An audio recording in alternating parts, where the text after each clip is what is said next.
Go live. Oh, shucks. I didn't do the thing. Frig. Check, check. Hey guys, what's up? I turned the sound up a little, but I didn't do the thing. I have to do the video thing. Oh, poopola. Okay, one sec. I'm getting good at this. Well, I'm getting good at doing it quickly. I don't know if I'm getting good at it. What's up, guys? I hope everyone is having a super amazing day. What is that stuff right there? Is that my hair? So, all right, what is this stuff? Okay, that's the light. All right, let's go back like this. Let's say okay. Hey, Angeli, what's up? I hope you're having a super, super, super beautiful day. I'm all right. Everything is cool. Well, I don't know that anything is cool. Actually, nothing is cool. Oh, no. Oh, no. Oh, fuck. uh, oh, man. This new operating system has got to get its act together. It's stressing me out. But that's okay. We'll go like this and make sure everything is smooth. I'll move that over a little bit, maybe. Put this to scenes. Oh, jeez. This thing is stressing out the computer. All right, leave it like that. Oh, I kind of need it like that. All right, we'll leave it like that. So, hey, Angeli. Oh, son of a gun. Okay, we're going to put it like this. So, what the fudge? Wow. Man, this Windows 11 thing, I don't know if this is going to work for me. What's up, guys? I hope everyone is having a super amazing day. Welcome back to the sunny side. I'm going to have to refresh this because this is not really working properly. Hey Rock, what's going up? I hope you're having an amazing day. Hey Starseed, what's going on? It's 10:52, so at 11:11, we'll guess the. I just refreshing my screen here. I'll give it a second. At 11:11, we'll guess the cards, and then at 11:15, no, at 11:11 we'll make our 11:11 wish, and then at 11:15 we'll guess the cards. So let's just chill out for a little bit. Hey Mary, what's up? I hope you're having a beautiful day. Oh, here we go. Now everything is cruising in. Hey Samantha, what's up? I hope everything is super cool. Hey Mary, what's up? I hope you and the hedgehogs are doing well. Samantha, hope everything is cool. Angeli's in the house. Hey Angeli, I hope everything is super cool. Rock's in the house. Starseed's in. Hey Starseed, thanks for becoming a member. I super appreciate it. Sue's in the house. So let's just take a. Oh, it's early morning over there. Right on. Right on. Ah, I'd like to start with a general reading for everyone, but we have to guess the cards, so we don't. It's not really gonna. I don't want to do a tarot reading for everyone. Oh my God. And we do have like 20 minutes before we start. It's just a day, like any other day. Don't let the rain get in your way. It's just a day. It's just another ordinary day. It's just a day. For those who don't know, this is the SunnySide theme song. Hey, and thanks for becoming members, guys. I'm going to do the horoscopes tomorrow. Tomorrow's Sunday, but I'm not running tomorrow. I'm taking the day off. I ran pretty hard yesterday, and today I did a little bit of weights, and I went for a long walk today. So tomorrow I'm taking the day off, and I'm going to do the horoscopes for you guys. It'll probably be earlier rather than later, but Sunday is a big day on the sunny side here. It's actually, you guys know, for most of YouTube and social media, it's Saturday morning is the biggest day of the week. But the sunny side, it's like Sunday afternoon. Sunday afternoon and Tuesday night are the biggest days of our week. It's kind of funny.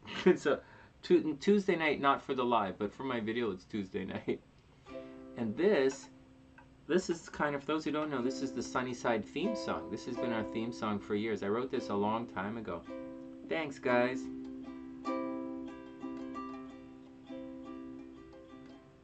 It's just a day, like any other day. Don't let the rain get in your way.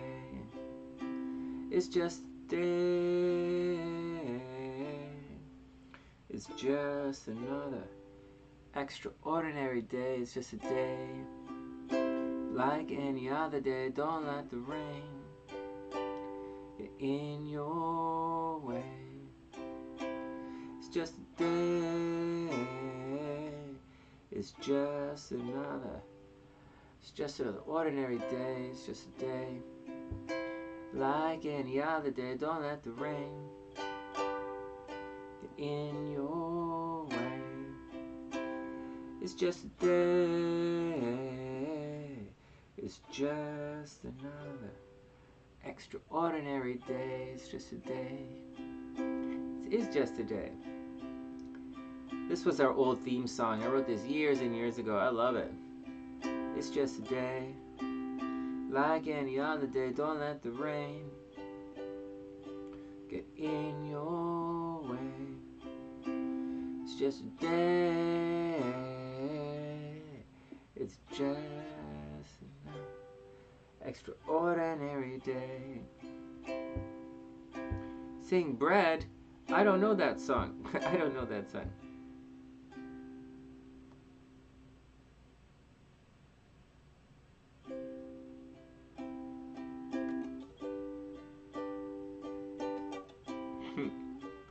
I don't know the song, Brett.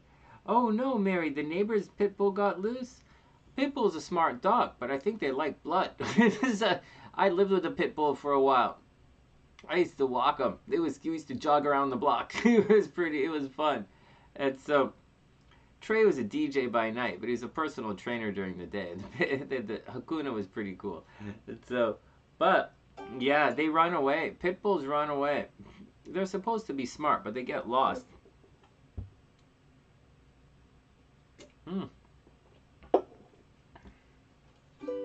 Seriously. It's just a day.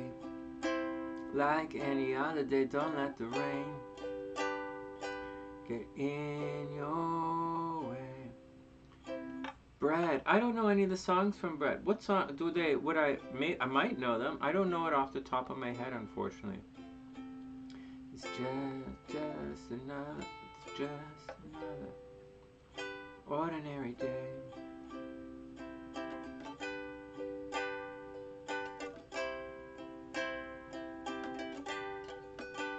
No way, she bit you.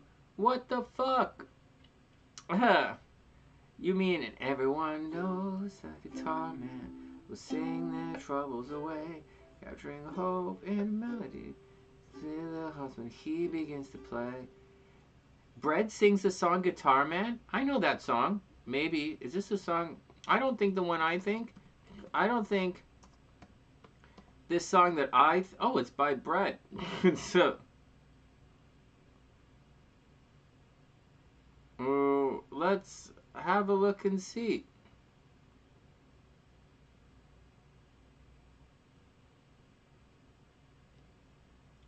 Let's see if I know this song. Hey, what the fuck? What the fuck? What the hell is wrong with this website? Oh, it's just slow. One sec. Let me pull it up and see if I can recognize this song. Oh my god. This is not the song that I know. I know a different version of the Guitar Man. No, I don't know that band. No, I don't know this song. No, I had to look. I just saw it. I'm not familiar with it. I'll have to pull it up. I don't listen to the radio, guys. All right, what else is going on with you guys? I was a professional musician. I don't really listen to the radio. I kind of listen to what I get paid to play. So honest to God, but when I get hired to play, it's like the band is all I listen to for the next 3 days. It's all I just listen to the CD or listen to the recordings and over and over and over and over and over again nonstop for like 2 straight days, and then I go play the show and then I forget it. I forget I even did the show. But that was it. Backstreet Boys, show me the meaning of being. Show me them. Oh, very cute, very very cool. Backstreet Boys was a huge band, huge. Well, yeah, I would be scared too. A pit bull is a strong dog. They're muscly, they're strong, and they're heavy and fit, right? A pit bull is all muscle, and they bite hard too. I don't know. I never got bit by a pit bull, but it is scary. But that's what happened. But it's not your fault in any way, shape, or form, Mary. But just to say that stuff happens. Dogs get loose. Dogs get loose, Uh, you know, that's what happens. Whether the owner, you know, it's their fault or not, sometimes dogs get loose. That's just the thing. And what are you going to do?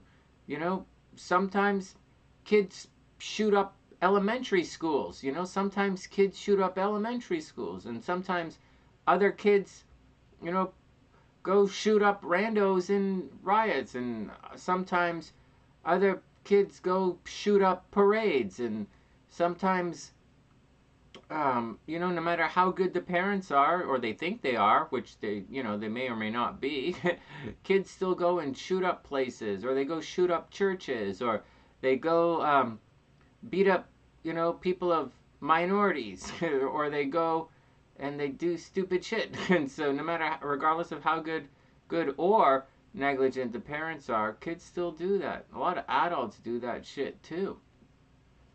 I'm just saying. I'm just saying. You know what I'm saying. I'm saying it's not your fault.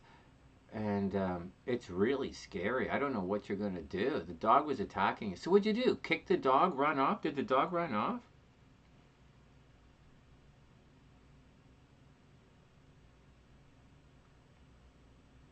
Yeah, and run in the car. Yeah, that's horrible, Mary. Hey, Nadia, what's up? Hope you're having a beautiful day. Check out what happened to Mary. Mary was attacked. The dog next door got loose and attacked Mary on the way. Well, yeah. Sometimes you don't need someone big. You just need sometimes you don't need someone big. You just need anyone to come and say something. You know. Sometimes you just need anyone. I'm trying to spin it in a good light for everybody. I can't really spin it in a good light, you know. It's a horrible thing that happened to you. And I don't know what to say. I hope you're okay. Oh, thanks, Angelique. You know what, Mary? That would be. You want me to do a quick check? We have a couple of minutes. We have 5 minutes. Oh shit, let me just set my phone. We're going to make our 11:11 wish, and then we're going to guess the cards, and then we're going to get on with things.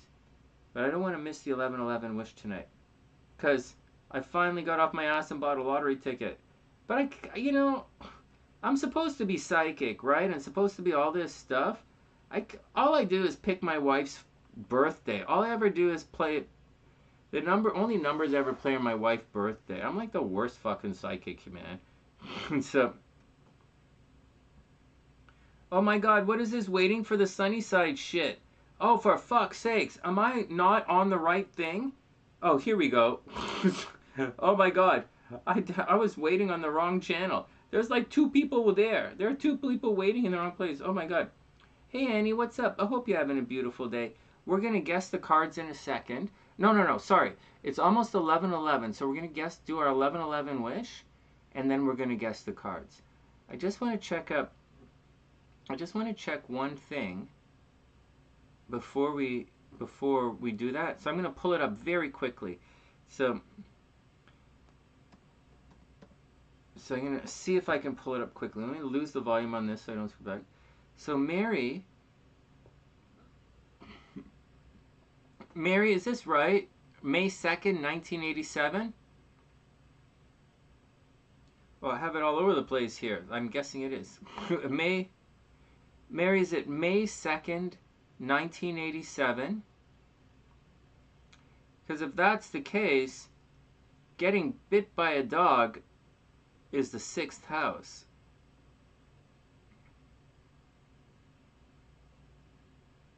Oh shit, you really do have shit in your... Oh my god, you really do. Go Astrology. Thanks, Sonny. You could have told me I was going to get bit by a dog before. I did. I said Pisces are getting bit by dogs. I did. I really did. I really did. What the fuck?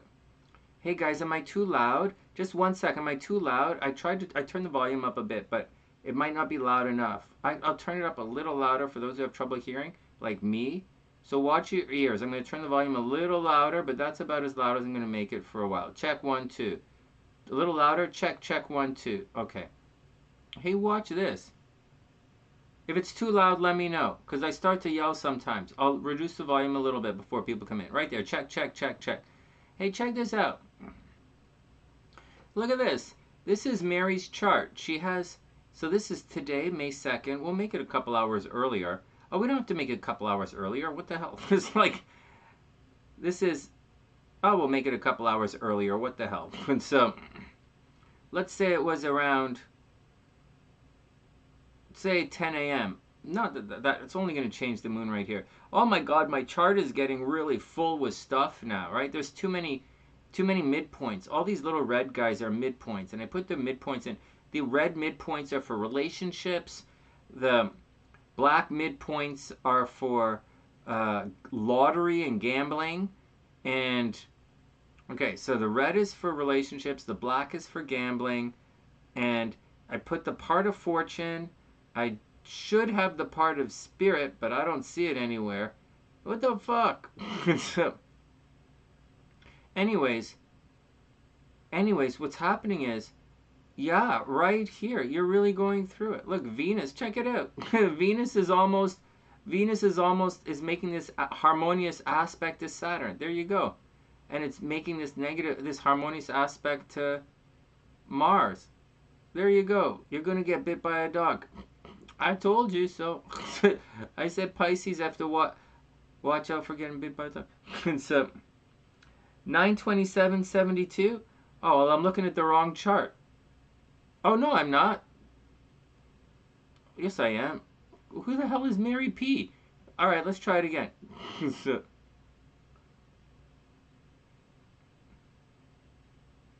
that's all right. Mary, what other name might I have you under? Mary P would be like Mary, right? Like Mary, it's Mary. What the fuck? So, let's try a different one. Ooh, I'm not really supposed to have all these birthdays up here. Ah, Mary Lee. Okay, I got you. 9 September 7th, 72. Well, there you go. North Node, 6th house, bit by a dog. I just joking. Hold on, stop it. I know it's a scary, I know it's a horrible thing. I'm just trying to make light of it because we got to shake some of these off. Let's back it up a couple hours. Holy crap! Oh my God! Oh my God! Let's just set the moon up. Oh my God, Mary. Hey Mary, did you get bit by a dog 30 years ago? Look at this. Oh my God, Mary, what a fucking day. Look at what a day you had. Oh my God. You're going to have a hell of a day tomorrow. What is this? 1 p.m.? Okay, noon. Let's just keep it at noon. Keep the moon right by the sun. Okay, we got to make our wish in 1 minute. We got to make our 11/11 wish in 1 minute. I just want to move this one more day forward. Boom. See this, Mary? Look at this. Hey, see this, everybody? Oh my God, what a chart to look at. Oh my God. We don't look at everybody's chart. Like, Mary's hasn't joined as a member yet, but that's not the point. But like, I think this is curious, and I just want to show you guys something in the astrology chart.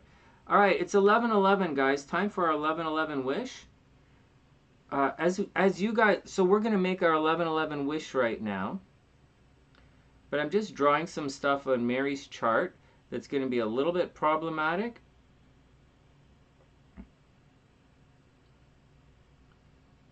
Let's lose the Pluto's not really doing anything. Let's lose 23. Is anything happening at 23?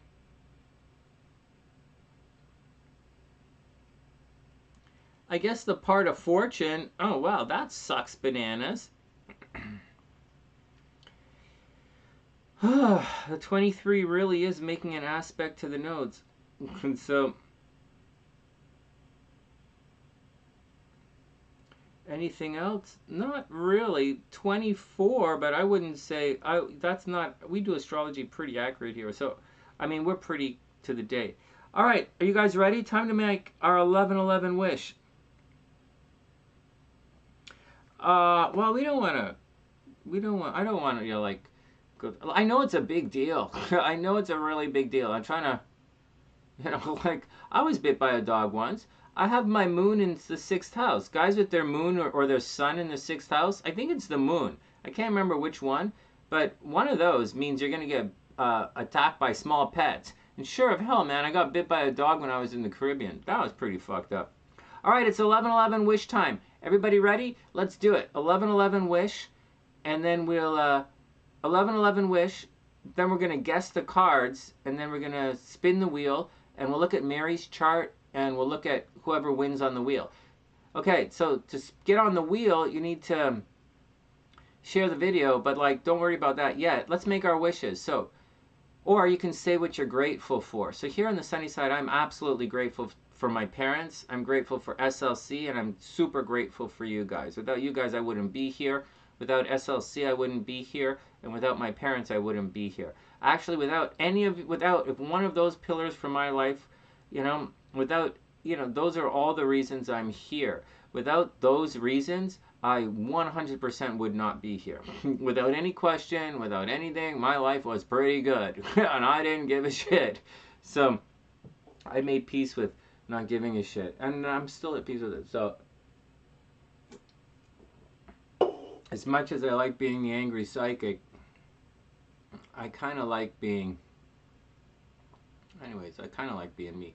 So kind of like being an arrogant musician, but like whatever. And so, but as far as my 11:11 wish is concerned, I have an 11:11 wish. I was thinking about it when I went out on my walk today. I ran really hard yesterday for me. Today my hip's a little sore, so I went for a long walk. Tomorrow I'm going to take off. So on my long walk today, I was thinking about all the, what I would do in my 11:11 wish, and how I go, we pursue our own dreams and goals. And I know what my 11:11 wish is. I just don't see it coming true. The universe isn't really on my side on this one. But what are you going to do? Although I have a really good one, and it's not happening. Oh well, what are you going to do, right? What are you going to do? What about you guys? Do you guys have an 11:11 wish? What are your 11:11 wishes? Nadia is grateful for her daughter and her family. I'm grateful for your daughter and your family as well. I think it's pretty cool. And your birth time is 5:38. All right, I'll shift it up in a sec. Anyone else making an 11:11 wish? It's just me? All right, whatever. So, hold on, Mary. Let me switch this. 5:38. Maybe it's the other one. Let me see if it's the other one.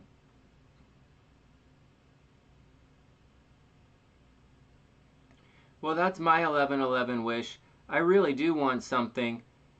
I don't know what to say. So, but I'm not going to stress it out. Oh, look, new time. Look at this. New time. 5:38. I've got it. Let's lose these two.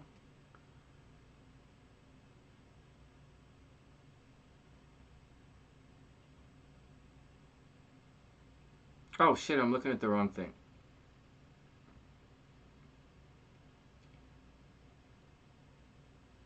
Oh, what the fuck? 30 minutes is going to change it that much? 38 minutes isn't going to change it that much. 5:38? That was like 30 minutes. It's not going to change. What the fuck? Hold on.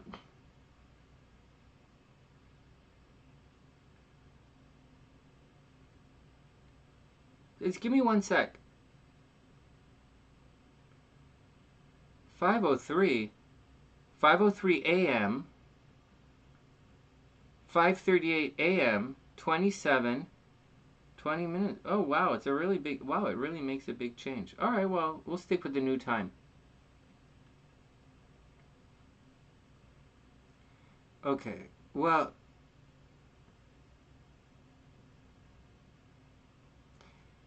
okay, 1 sec.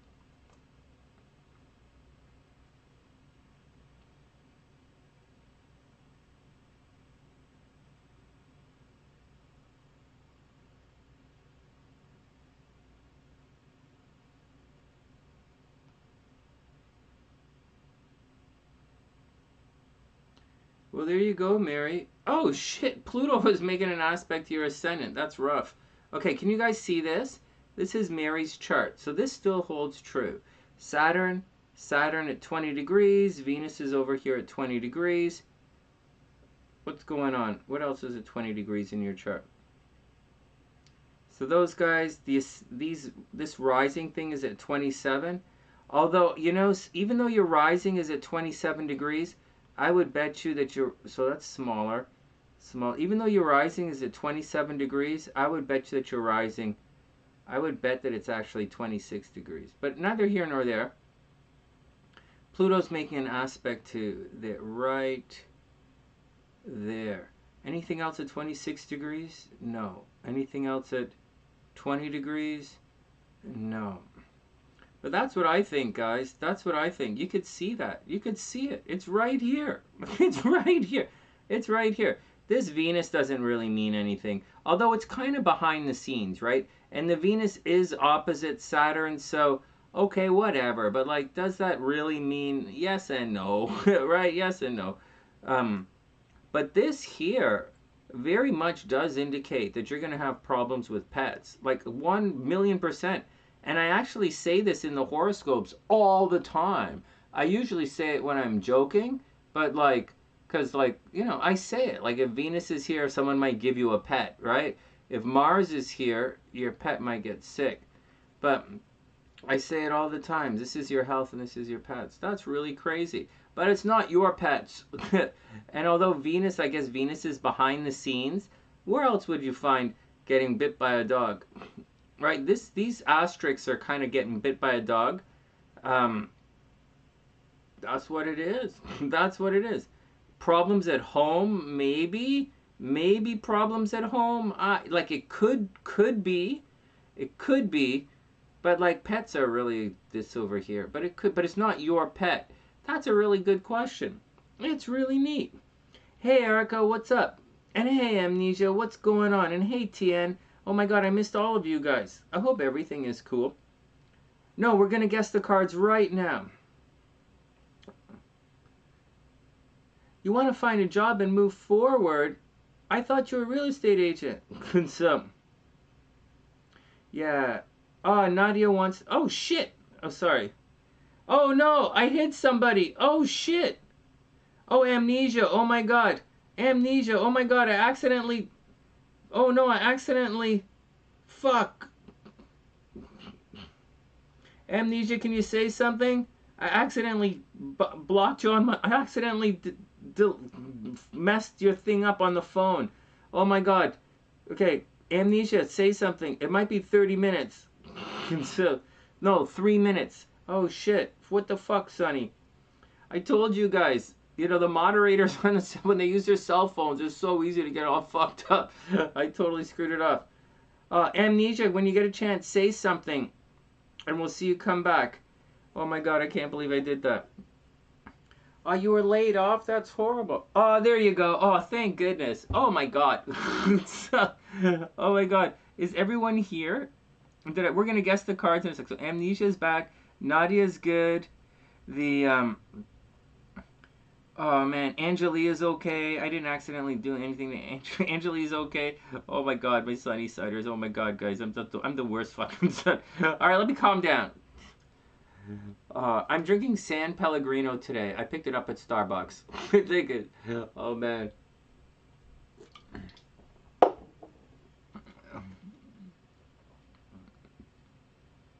Oh my goodness. Amnesia, you're totally unblocked. I can see you. I can see you. If I can see you, you're unblocked. All right, let's pick the cards. Let's take a deep breath and pick the cards. And we'll come back in a sec. Let's pick the cards. I hope everybody finds a new job and everybody finds it. Money is really difficult these days, but hopefully it gets better. Is it definitely going to get better? I don't really know, but I sure hope it does. Hey, do you guys want to see what my little doggy looks like? I hope I don't have anything dirty on my screen, but this is what my little doggy looks like. Oh, no, it's not. This is us. That's Mary's chart. Oh my god, Mary's chart. Snipping tool. OBS. Dropping it down. There's my little doggy. Ooh, my little princess. My little booby doobie. Cute little snuggy princess. Alright, enough. Enough. Enough. Guys, go crazy over there. Okay, let's guess the cards. Let me pull everything back up and we'll guess the cards. We're going to get, guys, don't go far. We're going to guess the cards and then we're going to spin the wheel. So, and when we spin the wheel, going to give away a free reading, okay? But not yet. First, we're going to guess the cards. Hey, Tanya, what's up? I hope you're having a super beautiful day. All right. Thanks, Amnesia. I know. Okay, so open this up. Make that like that. I guess I'll go like this. All right, we're good.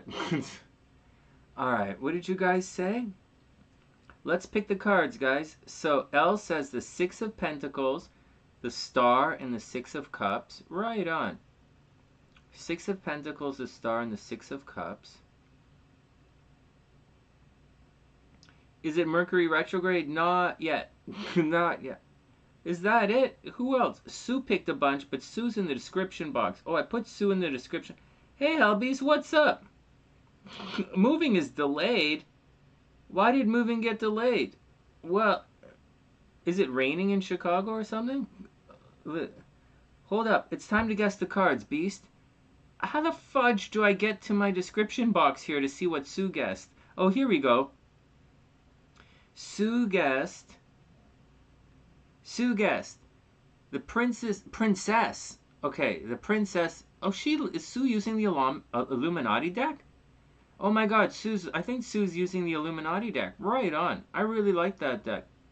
Susie says the Princess of Pentacles, the Princess of Cups, the Prince of Pentacles, the Sun, then the Alchemist, and the Four of Wands. All right, I got you on that. What did TN say? Shit, how do I get back to the chat? Oh, Mary says the Eight of... Oh, I can't say. Mary says the Eight of Cups, Knight of Swords, Page of Wands, and the Fool card. Amnesia says, watching your words. What? Oh, wait. What was that? Life's throwing wrenches, right? You're feeling the Queen of Swords, watching your words? Sure, why not, man? Yeah, why not? Four of Pentacles, Page of Pentacles. That's a good one, Beast. I like looking at it like that. That's a nice way to look at it, watching your words. Four of Pentacles, Page of Pentacles, Amnesia says. And Eight of Cups reversed. Eight of Cups reversed, all right. The Hierophant and maybe Judgment. Actions and consequences, maybe. Hey, Gabrielle, what's up? Happy birthday. I hope you're having a super, super, super amazing day. How about the Three of Wands, Hellbeast? The Three of Wands, you know, that's waiting. The Three of Wands is waiting. Or maybe the Eight of Wands reversed, right? The Eight of Wands reversed is not moving on, right? It's stopped. The Three of Wands is waiting. Queen of Wands, TN says the Queen of Wands, Eight of Wands, Lovers, and the Star. Oh, I think that's pretty cool. Hey, Gabrielle, we're guessing the cards whenever you're ready. I haven't guessed anything yet. I'm just reading your stuff, guys. Hey, and Gabrielle, I tried that. You know how you said running was like marching? Like fast marching? I tried to think of it like that when I went yesterday. It worked. It really worked. You know this running thing? It's a lot of parts for me to like keep in my brain at the same time. Like I think knees high, fine, but then I don't kick my leg. Or I think land a certain way or stride a certain way, and then I miss something else. And then you have to do it for two legs. There's a lot to think about when jogging on your techniques. I don't know that it's such a good sport for me. I kind of like swimming, you know? You know, the biggest rule in swimming is try not to touch the bottom. Try not to hit your head on the wall. Oh, man. All right, what do I say? And I think this volume is a little loud. Maybe not. Let's turn it down just a little bit. All right, check. All right, and letting you guys know I'll probably be online tomorrow to do the horoscopes. Maybe, you know, whatever when I'm online. Okay, what should I say? What should I say? Shuffling away. I say, if the rhythmic for sure. Well, you know what the problem is? My hips hurt. And so here's the deal. As we guess the cards, this is my second marathon. So the first one, I did it and I was pretty confident. And now, I wasn't that fast, right? But like I did it. And so now I want to get better, right? The second time, get better. If I didn't change anything, I'm pretty sure I could have got a little better, but I'm also positive I would have been injured. I would have injured myself along the way, almost positive. And it's better to run really slow with good technique. I don't have good technique. I have really bad technique. But it's better to have run with slow with good technique than to run fast with shitty technique. That's what I think. It's not really a point of me trying to finish the distance or trying to get a good time. It's not really the point. I don't really care about that. I don't really care about crossing any finish lines in life at any time. I just don't care about that. Because I know what it takes. Like I just know I know what it takes. And so it's not about crossing the line. That's not a victory. That was a victory last time. This time I want to do a good job. You want to do it better than last time. And I want to do it properly. And so that's what I'm working on. And even if everything else suffers, I want to do it properly. That's what I say. Just like when we guessing things here, like, there's no, we just want to know, right? We just want to get it. All right, let's move on. Page of Pentacles, Hierophant. Helby said the Hierophant. 7 of Cups, 3 of Cups, 3 of Wands. Right on.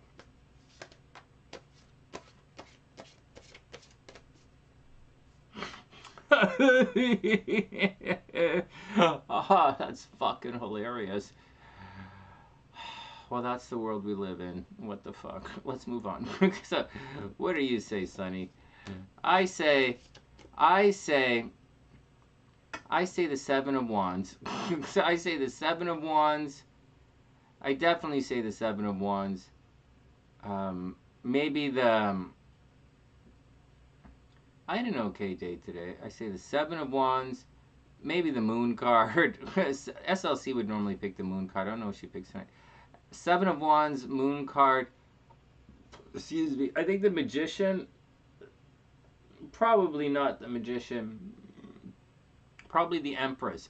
7 of Wands, Empress, Moon, Empress. Well, that's not Empress, Priestess. Sorry, Moon, Priestess. It's the Moon, right? I spent a lot of time today reading about the parts and lots of fortune for Ericka, right? I didn't write anything. I was just researching it for Ericka. And I'll tell you guys what I found in my research. And it's a little trickier than it thinks. But I found something really cool that you might like along the way. And I'll explain it to you. And then I'll tell you where I am. And we'll see if I do more research or not on it. But Ericka asked, so I went to look. Just like that thing Jasmine asked. She asked, I'll go have a look. And so Dr. P asked, I went and I had a look. Okay, so Sunnysiders, you ask, I'll go look. And so, but for me, 7 of Swords, Moon card, Priestess, and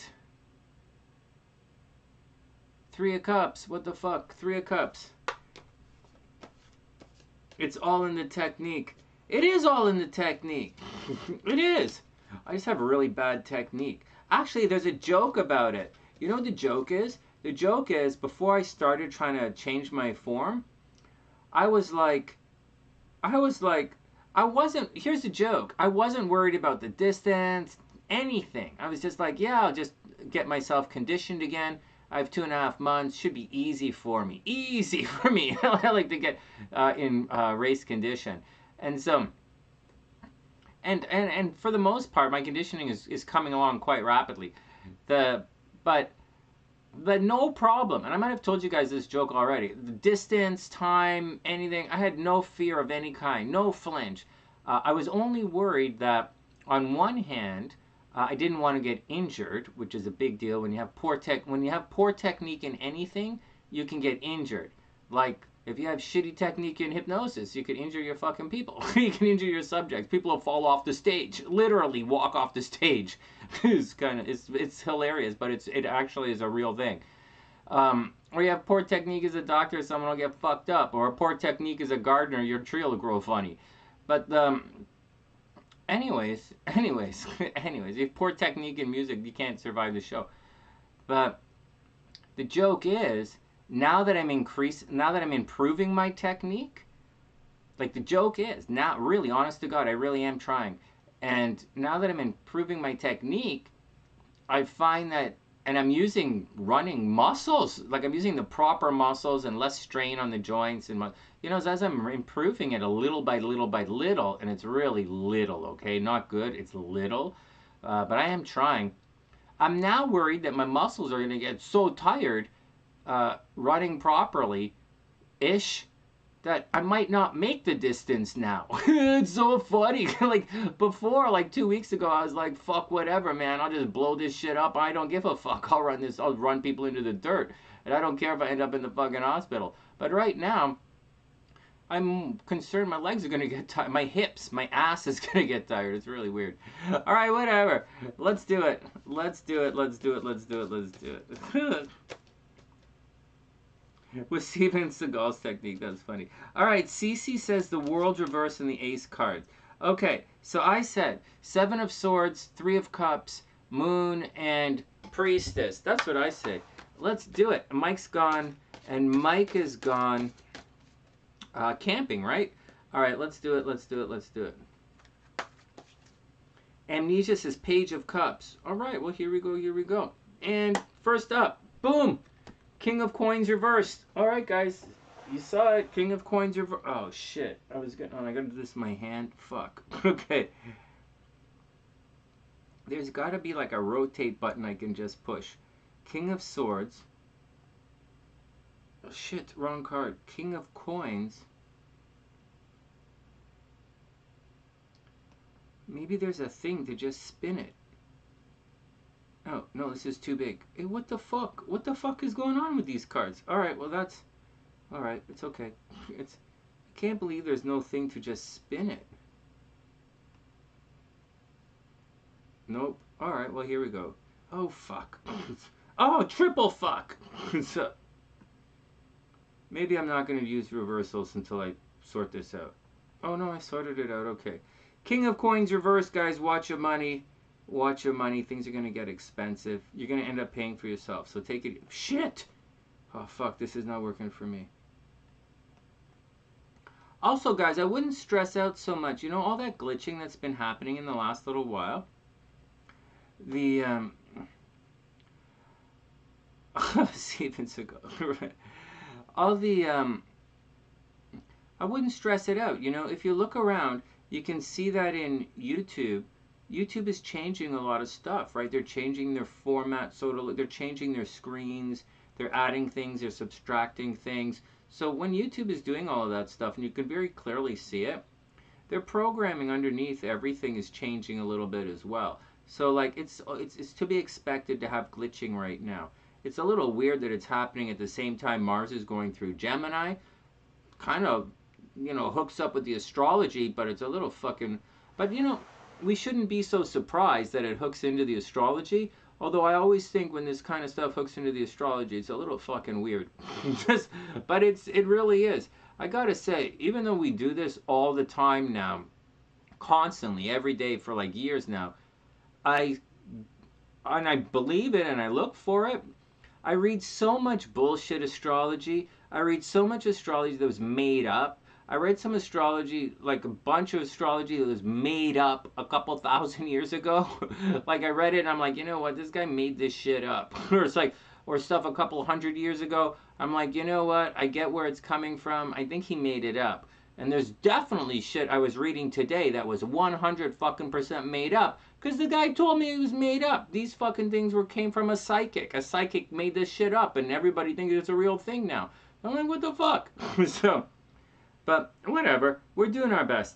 Next, boom, 6 of coins, guys. 6 of coins. Anybody say 6 of coins? Nobody usually says a 6 of coins. Let's look at it like borrowing and lending money. Oh, well, this looks like a money reading, guys. Hey, guys, you guys on top of this? You guys seeing what the cards are trying to tell us? This looks like we have a money reading coming, right? The 6 of coins. It's not reversed. This is borrowing and lending money, right? So be careful. Yeah, I like to think this card comes with strings attached, but it looks like someone is going to have a little problem financially, or maybe someone is letting go of their King of Cups. Maybe someone else is finally has to be responsible for themselves financially. But the Six of Coins does say you're going to have to rely on someone else. Elle said the Six of Pentacles? No way! All right, let me write you down. You guys are getting good. Oh my God, this is taking too long. So, let me write it down so I don't forget. Oh shit, I didn't put the timestamp in. Oh, let's say 40 minutes. Let's say 35, because I want blah blah blah. LP. Oops. Next. Okay, let's chug along. You're having issues financially. Oh my God, I'm having way mental issues financially. You wouldn't believe. My issues have gone insane. Oh my God, I used to own my own business. Now I fucking... I'm talking about... Oh my God. Anyways, it's okay. Everything is fine. We'll work through it. Actually, I'm quite confident, guys. As we're picking through these cards, there are a couple of astrological things I want to say. You know, I'm finding myself these days, if you want to think of... let's not say the planets are gods, okay? Let's use a different archetype for it. So let's not say the planets are gods, because that word is going to cause problems. And let's not say the planets are like Greek gods, like Mount Olympus gods, because that's going to cause problems too. And let's not say they're angels or anything.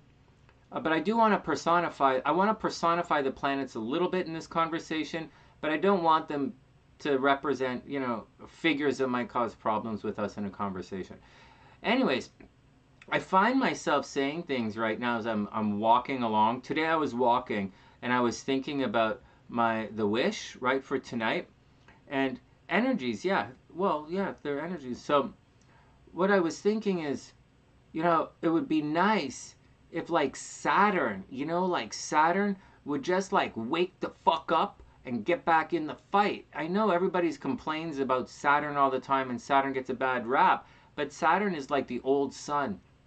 And Saturn is like the one planet that can rein in other planets. Like Saturn can hold back a fucked up Mars, and Saturn can like tame a fucked up Venus. So if you're like really slutty and you're gonna give yourself and everybody in your neighborhood or your apartment building a fucking venereal disease and get everybody pregnant or like whatever, your Saturn needs to fucking rein itself in.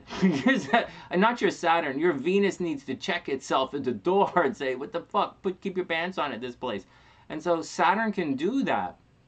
And so, or if you have a fucked up, your Mars is out of control, Saturn will tame that little motherfucker. And so it's without having to get to the nodes, right? Because the nodes are going to cause problems with everything. So it would be nice if, you know, if like Venus is lazy, because Venus is lazy, Saturn's hard work, you know, or if like Mercury is talking shit all the time, Saturn will shut that motherfucker up, right? The guy will watch what he says. Or if Mercury is has ADD, Saturn will chill that ADD out. And I'm sitting here walking around saying, Saturn, can you wake the fuck up and get back in the game? We need some hard work. Hard work's not paying off right now. Hard work seems to be punished for some reason. There's nothing there, so we need Saturn to get back in the fucking game. Anyways, that's what I've been saying. That's what I've been saying. Oh my God. What? Dominant S&M? What? Oh, you're right. Cece, Saturn and Mars. Two guys you definitely were going to see at one of those kind of parties. Oh my God. Leather and rubber. All right, next. You had a thrift store and you had to close it. Now the store's at your house. That's funny. My aunt actually owns a thrift store in Granville Island in Vancouver. It's kind of cute. All right, here we go. Next, two more cards. So I didn't move the cards. They're right here. Next, boom. Oh, come on. Let's guess some cards. Boom. Four of Wands reversed. Well, here you go. Hell Beast. Four of Wands reversed. So you're carrying on, right? The Four of Wands reversed. I would normally say that would indicate waiting a little bit. I didn't say the Three of Wands, right? I said the Three of Cups and the Seven of Swords. But the Four of Wands reversed, this Hell Beast, this is for you. This is moving on, but you're unprepared, or you're not really, you're moving on, right? Four of Wands is being delayed. I say that fucking constantly. Four of Wands reversed. You're ready to move on, but your moving on is delayed. Oh my God. Well, there you go. Good luck. Good luck. All right, next. Oh shit, this is such a pain in the fucking ass. All right. Well, it's a pain in the ass because I'm not good at this. One sec. What else do we have there? Your Saturn is in Sag. That doesn't sound promising for taming anyone. Well, Saturn doesn't really super like it in Sagittarius, right? Like Sagittarius is the domain of Jupiter. So I can't imagine that Saturn likes it there. Actually, Saturn likes it in Capricorn and Aquarius. Saturn likes it in Capricorn, Aquarius, Libra. Saturn likes it in Capricorn, mostly. Aquarius, a little bit. Libra, definitely. Saturn likes Libra. And Saturn also likes it in the 12th house. Those are the three big places for Saturn that Saturn likes in your zodiac, in the zodiac, is Capricorn, Libra, and the 12th house. All right, next. Okay, next. Boom. Knight of Cups reversed. Oh my God. Someone is getting wet in the underwear. Oh my God. Someone's man panties are getting tight. Knight of Cups reversed, guys. Someone is definitely getting the horny, and it's not happening. Good job. I'd like to say this sucks bananas, but that's not happening. That's the opposite of sucking bananas. It's more like making a protein shake and being satisfied. Knight of Cups is reversed, guys. Good luck in your love game. All right, next. But that's okay. Next. Saturn in the first. Who likes it in the first? Mercury likes it in the first. Mercury likes it in the first house. So it all depends. Oh my God, the Tower. Oh, that's not good. Oh shit, I didn't say the Tower card. I didn't say any of these. Oh my God, guys, the Tower card. Oh, that's bad news. I guess this reading is okay for everybody. Are you guys going through this? Money problems. Everybody's going through money problems. Six of Coins, maybe having to borrow money. Whew, not this year. I'll have to borrow money next year, that's for damn sure, but not this year. And then Four of Wands reversed, having difficulty moving on. I don't really want to move on. I'm kind of happy with, you know, my parents being here and everything. And SLC is doing her thing in the States. Knight of Cups. There we go. Well, maybe you guys are getting tight in the man panties. All right, next. Next. Boom! The 10 of Cups reversed. Wow. What's everybody thinking, man? What is this reading today? 10 of Cups reversed. Happily Ever After is delayed. Look at this, guys. There's a lot of delays in this reading. It's Saturday. Do you think it's because it's Saturday why everything is delayed? That's a little bit fucked up. 10 of Cups reversed. Everything is a little bit delayed. That Happily Ever After is delayed. Huh. Running around infatuated. You're in love. Got some weird kind of love going on. 10 of Cups. Love and happiness is delayed. I say delayed. You guys are going to say something else. You guys probably say, oh, it moves inwards. This is being in love with yourself. And this is like being happy alone or some shit. But like, I look at it like being delayed. Except this card, that's running around like with your head. This is running around. The Knight of Cups, for those who don't know, the Knight of Cups is running around chasing your dick, right? Whatever your dick is pointed at, that's what the Knight of Cups goes towards. So where's Mike? Mike would love that. All right. And finally, dun dun dun. Well, I have money problems, but I just moved. And then I had to come to Canada. And now I'm stuck here. And finally, oh my God, I haven't guessed a card in a while. Well, I have a 1 in 72 chance. All right, next. Are a lot of breakups happening? Are you guys breaking up? I don't think the Knight of Cups reverse is really... Maybe. I look at it like being infatuated in love, like rushing around for love, but it's reversed, right? So kind of rushing around in vain, I think. All right, and finally... No, 6 of Swords reversed. Oh my God, this entire thing is a reading for Hell Beast. Holy shit. Did I get any of these fucking cards? Oh shit, 2 more. 7 of the Swords is 2 more. Fuck. Hellbeast, the Judgment card is down in here. The Fool, Emperor. Fuck, I wasn't even fucking close. Where's the Moon card? Do I even have a Moon card in this deck anymore? Alright, well, whatever. So, well, whatever. You're breaking up with your hometown. Well, there you go. What did I say? 6 of Swords reversed. So, guys are definitely having trouble taking off, man. Here we go. 6 of Swords reversed. Having trouble taking off. Well, that's a really weird thing.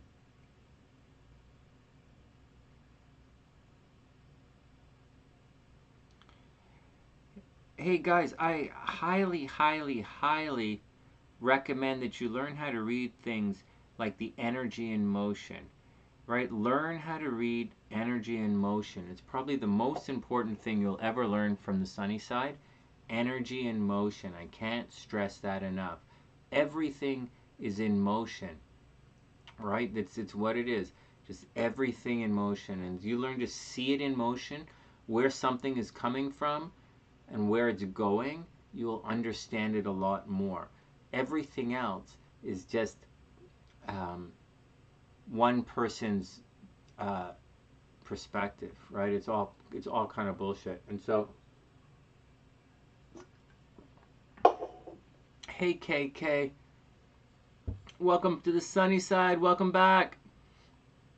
No, readings aren't free, but you know what? I am about to give away a free reading right now, actually. All you have to do is share the video on social media somewhere.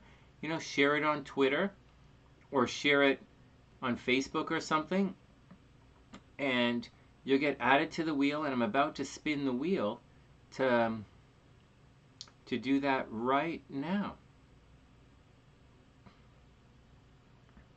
Yeah, Beast, Judgment was like down the list a little bit. All right, so Sue, is Sue still here? Who's coming on the list?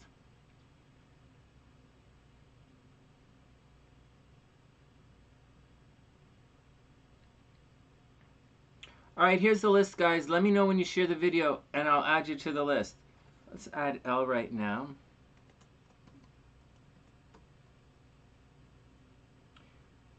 Told to start looking at money like energy. What does that mean? The ability to do work. The definition of energy is the ability to do work, right? And so the energy is the ability to do work, right? That's what it means. That's what it is. Energy is the ability to do work. And there are different types of energy along the way, right? There's electrical energy. There's kumbaya bullshit up the wazoo fucking trying to sell a book energy, right? There's like chick who had sex with too many people in high school and she's trying to find her way and didn't study and she couldn't get a man energy. Then there's like dude who can't get fucking laid energy because he's gonna, you know, homo himself up to try and friend zone chicks. That, or get in the friend zone with chicks. There's that kind of kumbaya energy. There's rageaholic energy, right? That pretends to be an alpha, but instead they yell and scream and they think that's what it means to be a man. There's that kind of energy. There's my energy, where I just don't really give a shit anymore. And then there's, it depends. Energy is the ability to do work. But I just want to caution you guys on something. Hey, Dolly, let me add you here. It's great to see you. Sorry, I'm going to add guys in a sec. Mary, you know, oh, hey, Cancel. C, what the hell? CC_EL? Cecile? C-L. I like that name. Oh, shit, I spelled it wrong. C-E-E-E-L. Nice. Nice. I'll add a couple more of you guys in a sec. Oh, CC is here. CC. And then amnesia. I used to think of money as energy. I don't know where Pam is. I don't know where she is, but I put her on the list anyways. If she wins, I'll just pass it on to someone else. You got it, KK. All right, see you later, Gabrielle. Have an amazing day. I think the thing is... Oh, Mary. Did I add Mary? Oh, Mary, I'm gonna read your chart anyways. But oh, okay. Elle is here somewhere. Let me know if I didn't add you guys. And who else is SunnySide in here? Where's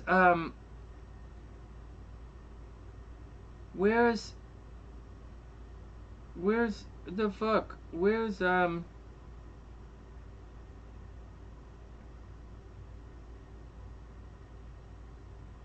Tanya? We gotta add Tanya, and did I add Amnesia? Yeah, Amnesia, Ericka. I just read Ericka's stuff. So where's what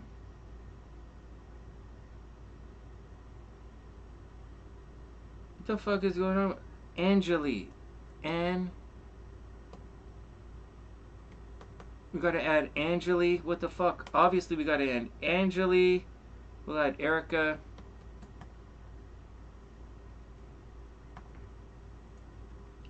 Because I want to do something with Ericka's chart, but I'll do it in a sec. Be 50 in a week, that's okay. Nadia's gonna get a new job. Alright, who else? Who did I miss? Sorry, I was looking for some other stuff here. Add Angeli to the list. She was here. Yeah, we'll add her back again. Alright. And hey, Anne, we'll add Anne to the list. It's great to see you.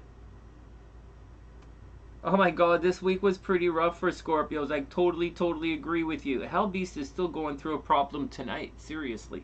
So, alright. I'm going to give you my 2 cents and then we're going to spin the wheel. If anyone else wants to be added, let me know. Are there any other members in the room that wants to be added? Any other SunnySiders in here?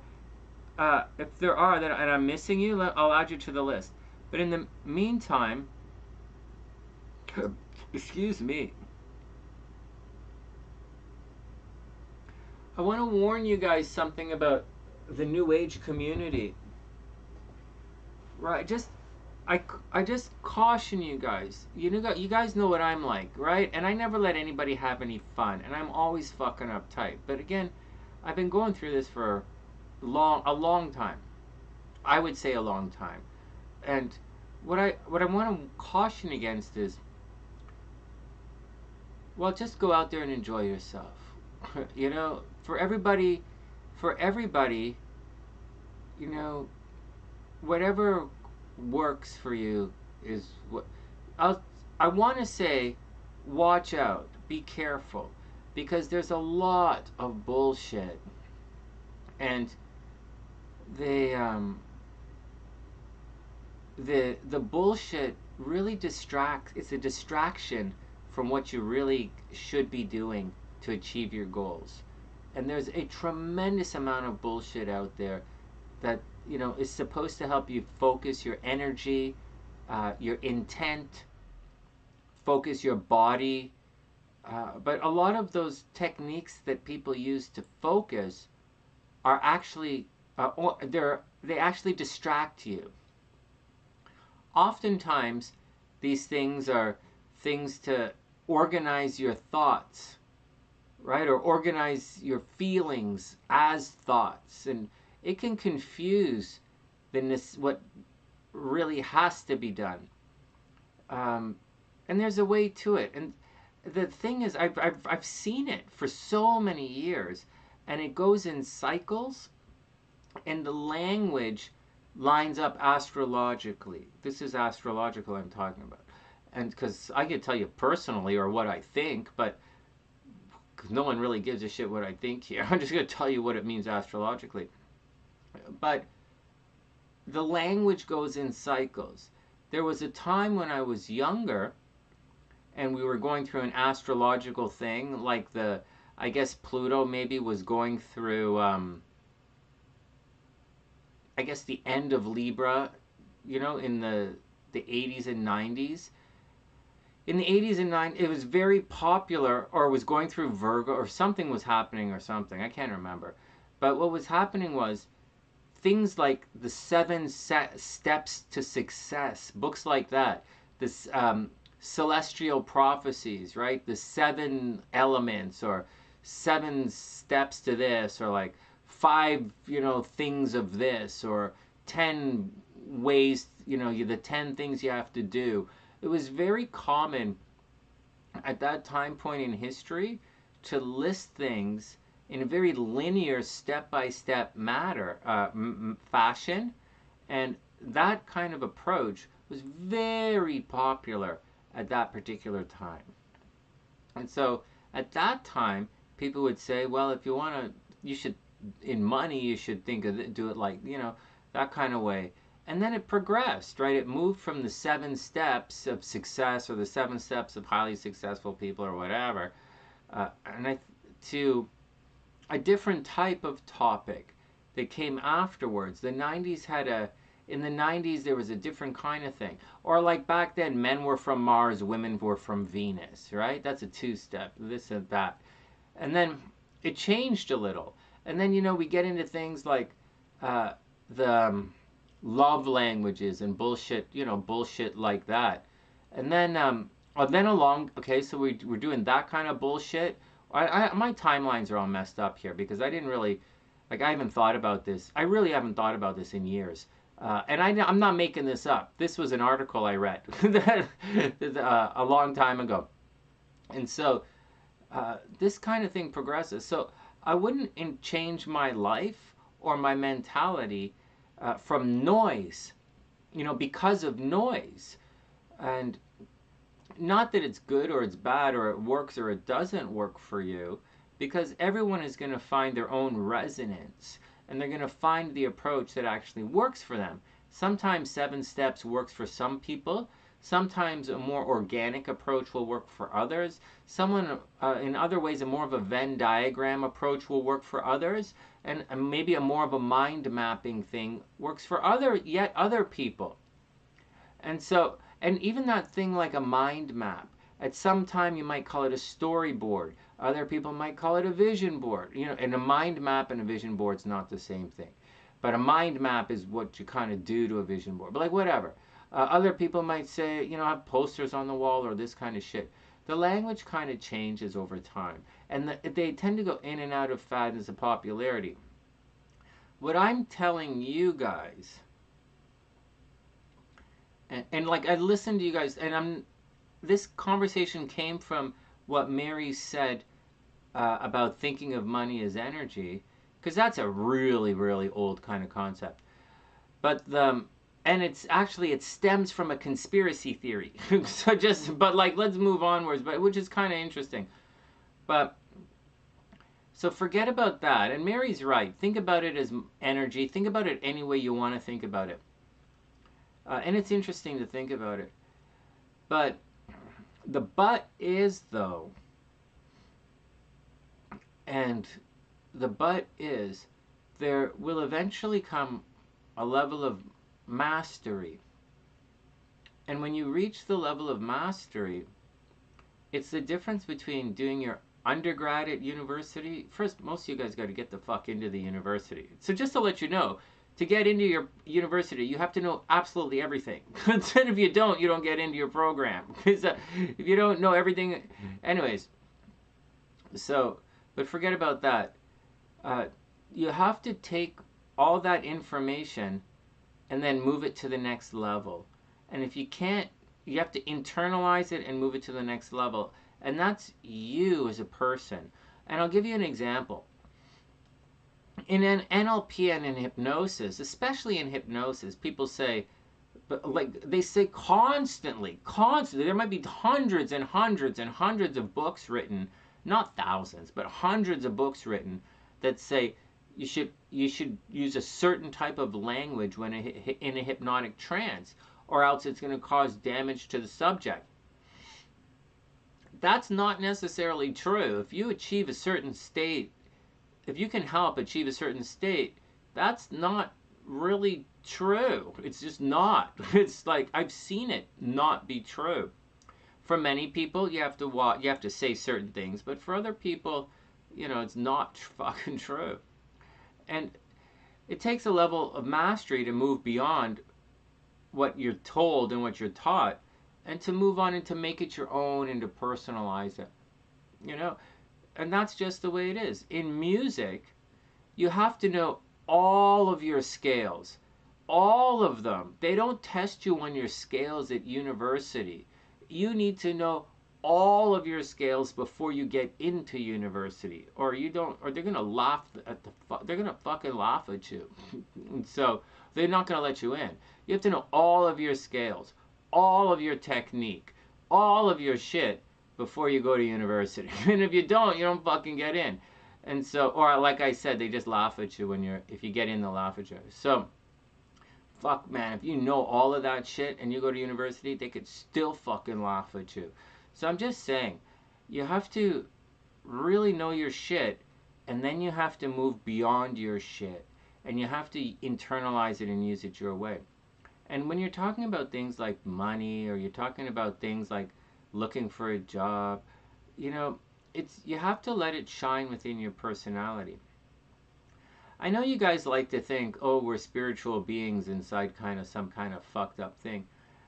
But try looking at it a different way.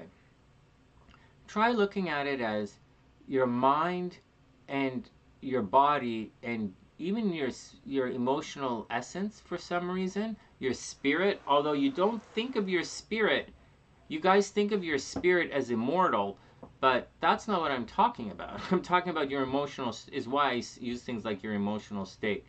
It's all combined, right? Creates your spiritual essence, but whatever. But if you look at your body and your mind as filters, right? Your body is a physical filter. You guys are women. I'm a man. We process and communicate physically differently. Like, my physical language is different than your physical language because, for one thing, I pee standing up, often in a snowbank when nobody's looking. So, do you guys do that? I don't know. And so, so my physical language is filtered, or how I express myself when I jog is differently than how other people might express themselves. You might express joy physically differently than someone else expresses joy differently physically. Everyone smiles differently. Anybody understand what the fuck I'm talking about? Let's spin the wheel and move on. I just bored the fuck out of myself. All right. Yeah, Christine, that's not true. That's not true. I think, hey, priestess, what's up? Christine, I know for a fact that's not true. And I also know for a fact that you don't know what you're talking bullshit. I also know for a fact you're talking bullshit. You're talking, I know for a fact that you're speaking from a place of woo-woo wishing. You're thinking from a place of like, even if you studied, like I just said, even if you studied hypnosis, they say similar things, right? But like, to say someone is achieve a certain state, plus someone who, your language is so vague that it screams fag talk. like it screams stupid chick. but I do respect kind of, I know it doesn't sound like I respect it because I don't really respect it, and I've heard it so many times, and I've seen it played out in so many ways, in so many times, that I know what you're saying is not true. And so, actually, hypnosis works the other way around. The higher someone's frequency is, the higher someone vibrates, the more likely, the easier it is for them to focus their mind and enter into a heightened state of preconscious awareness. God, this is a fucking... God, you said a really stupid fucking thing. I'm not angry. I'm just... can't believe that... I gotta deal with such a fucking basic fucking thing. It's proven that The people who cannot be hypnotized are people who have IQs that are like 80 and below. Those are the people who can't be hypnotized. People who have an IQ lower than 80. Also, people who cannot focus. People who have ADD are difficult to hypnotize. I've experienced this. It's difficult to hypnotize those people. I've also experienced that the smarter someone is, or the faster they think, or the higher their vibration, the more likely that they are able to, hypnosis is all about, this is so fucking, do you know what hypnosis is? It's about being able to focus your mind to the exclusion of everything else.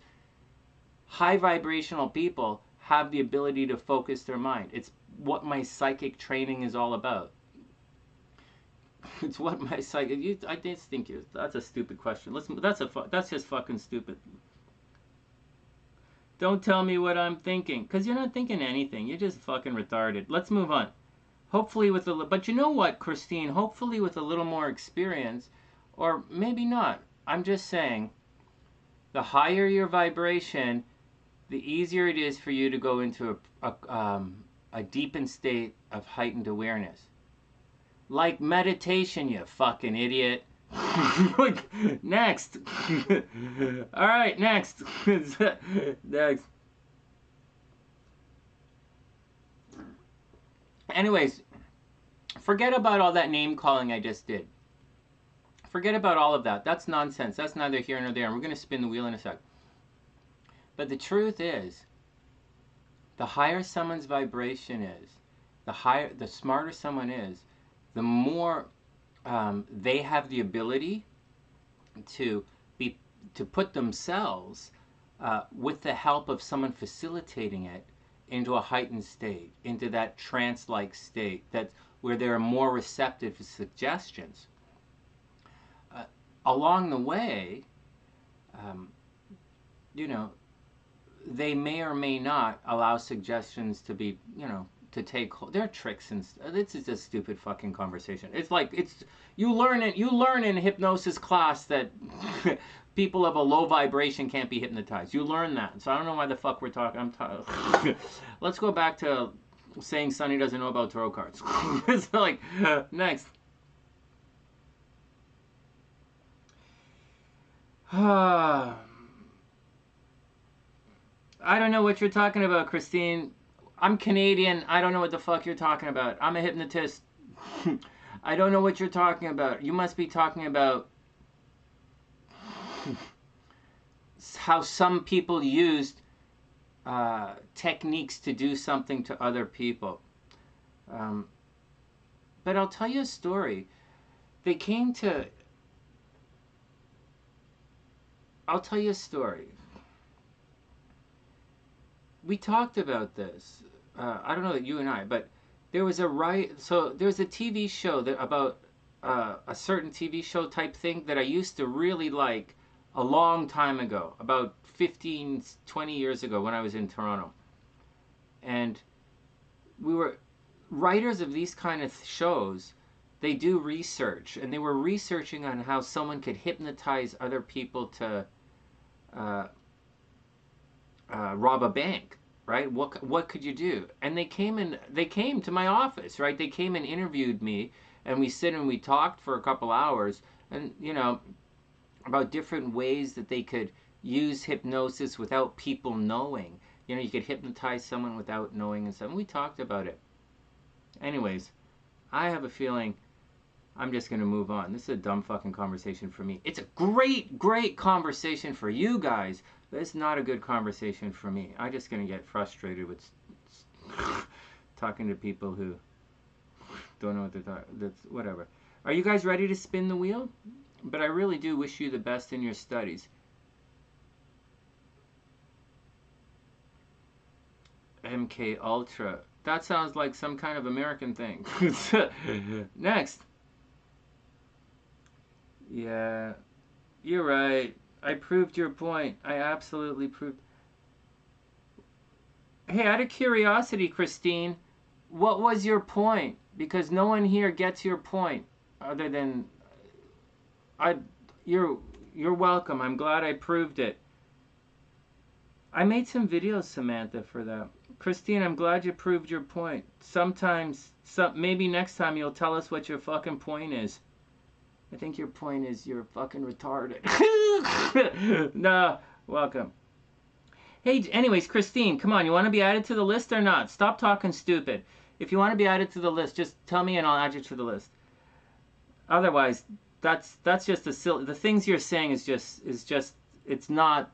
When you study hypnosis, you learned right away. It's part of your training, which I'm clearly sure you didn't do because they teach you that. It's taught. It is very much taught who can and can't be hypnotized. Jason, you have to do the thing. Yeah, I have videos out to stop smoking. And I don't know what the fuck Christine's point is. I think she's just dumb as shit. Alright, I'm closing this up. You guys are fucking annoying me now. Holy Jesus Christ. I told you guys. Share the video. You can be added to the list. Is this... Oh my god, I'm in fucking... Let's forget it. I'm spinning the wheel. Goodbye, everyone. We're doing these guys. Okay, one sec. So I have to change the sound. See the sound, guys? You see it right here? This is talking, so I'm thinking it's a little low here. So I'm going to mute this, and then I'm going to turn this on, so be careful. We'll go like this.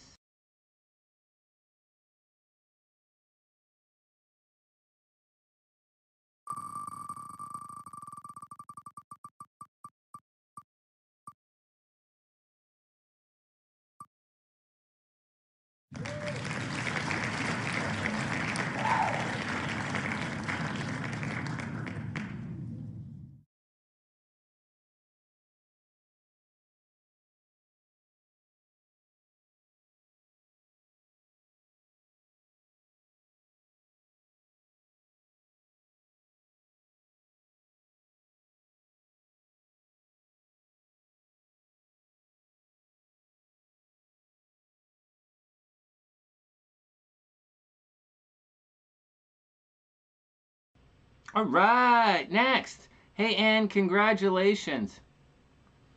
Oh my god, I can't believe I had to talk to a fucking retard like that. You think this is the first fucking time some jackass, some idiot has come up and say, Sonny, I'm too smart to be hypnotized. Do you guys really think I've never fucking heard that before? Oh my god, what a dumb fucking thing to say. All right, Anne is up.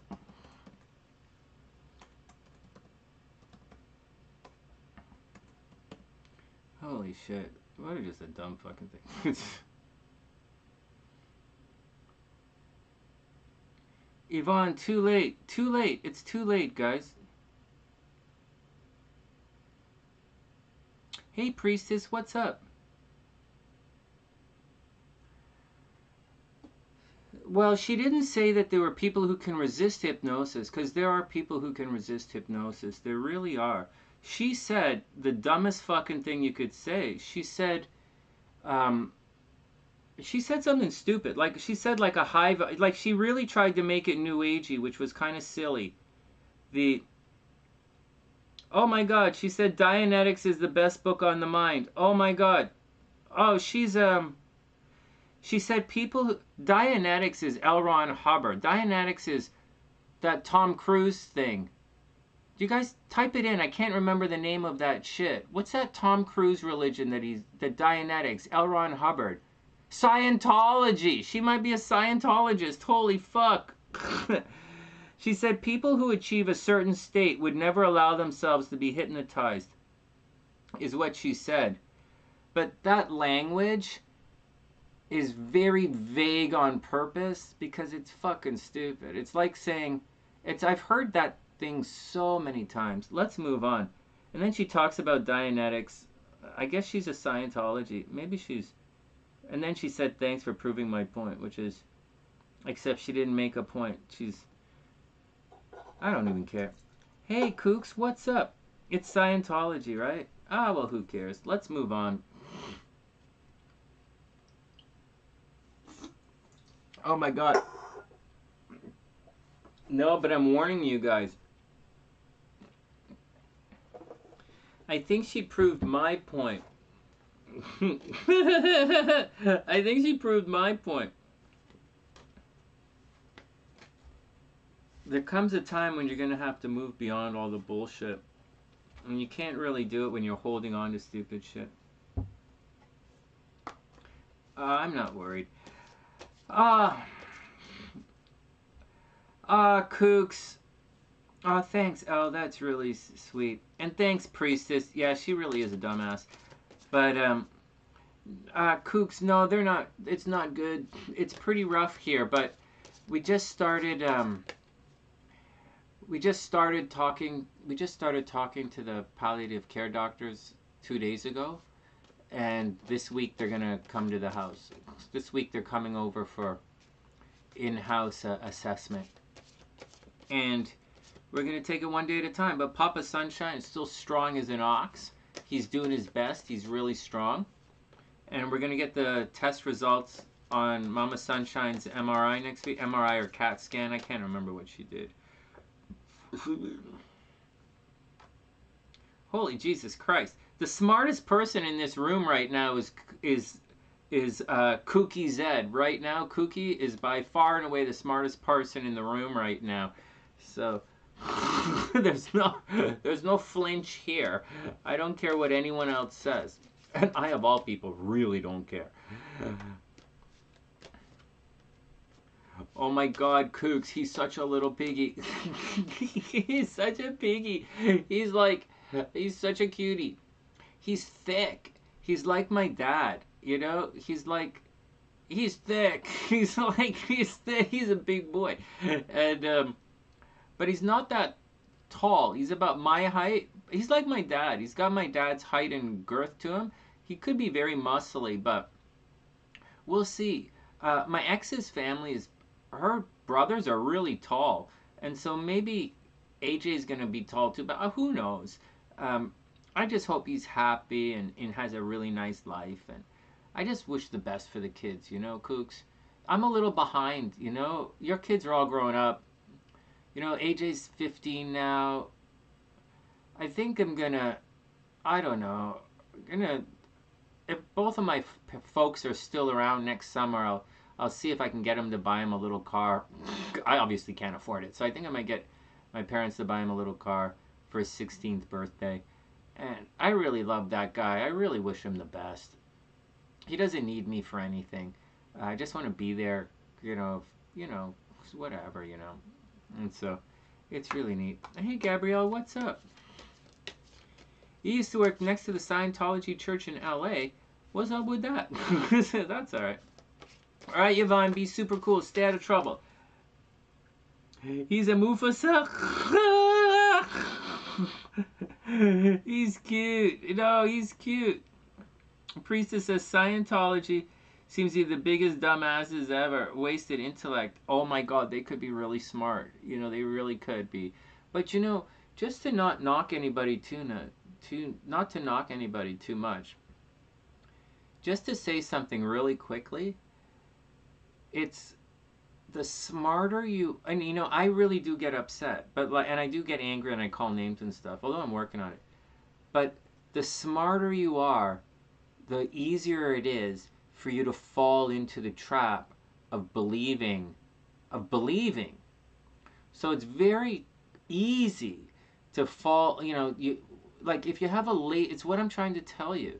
You have to take everything you know and rise above it, and to internalize it and use mastery of the subject.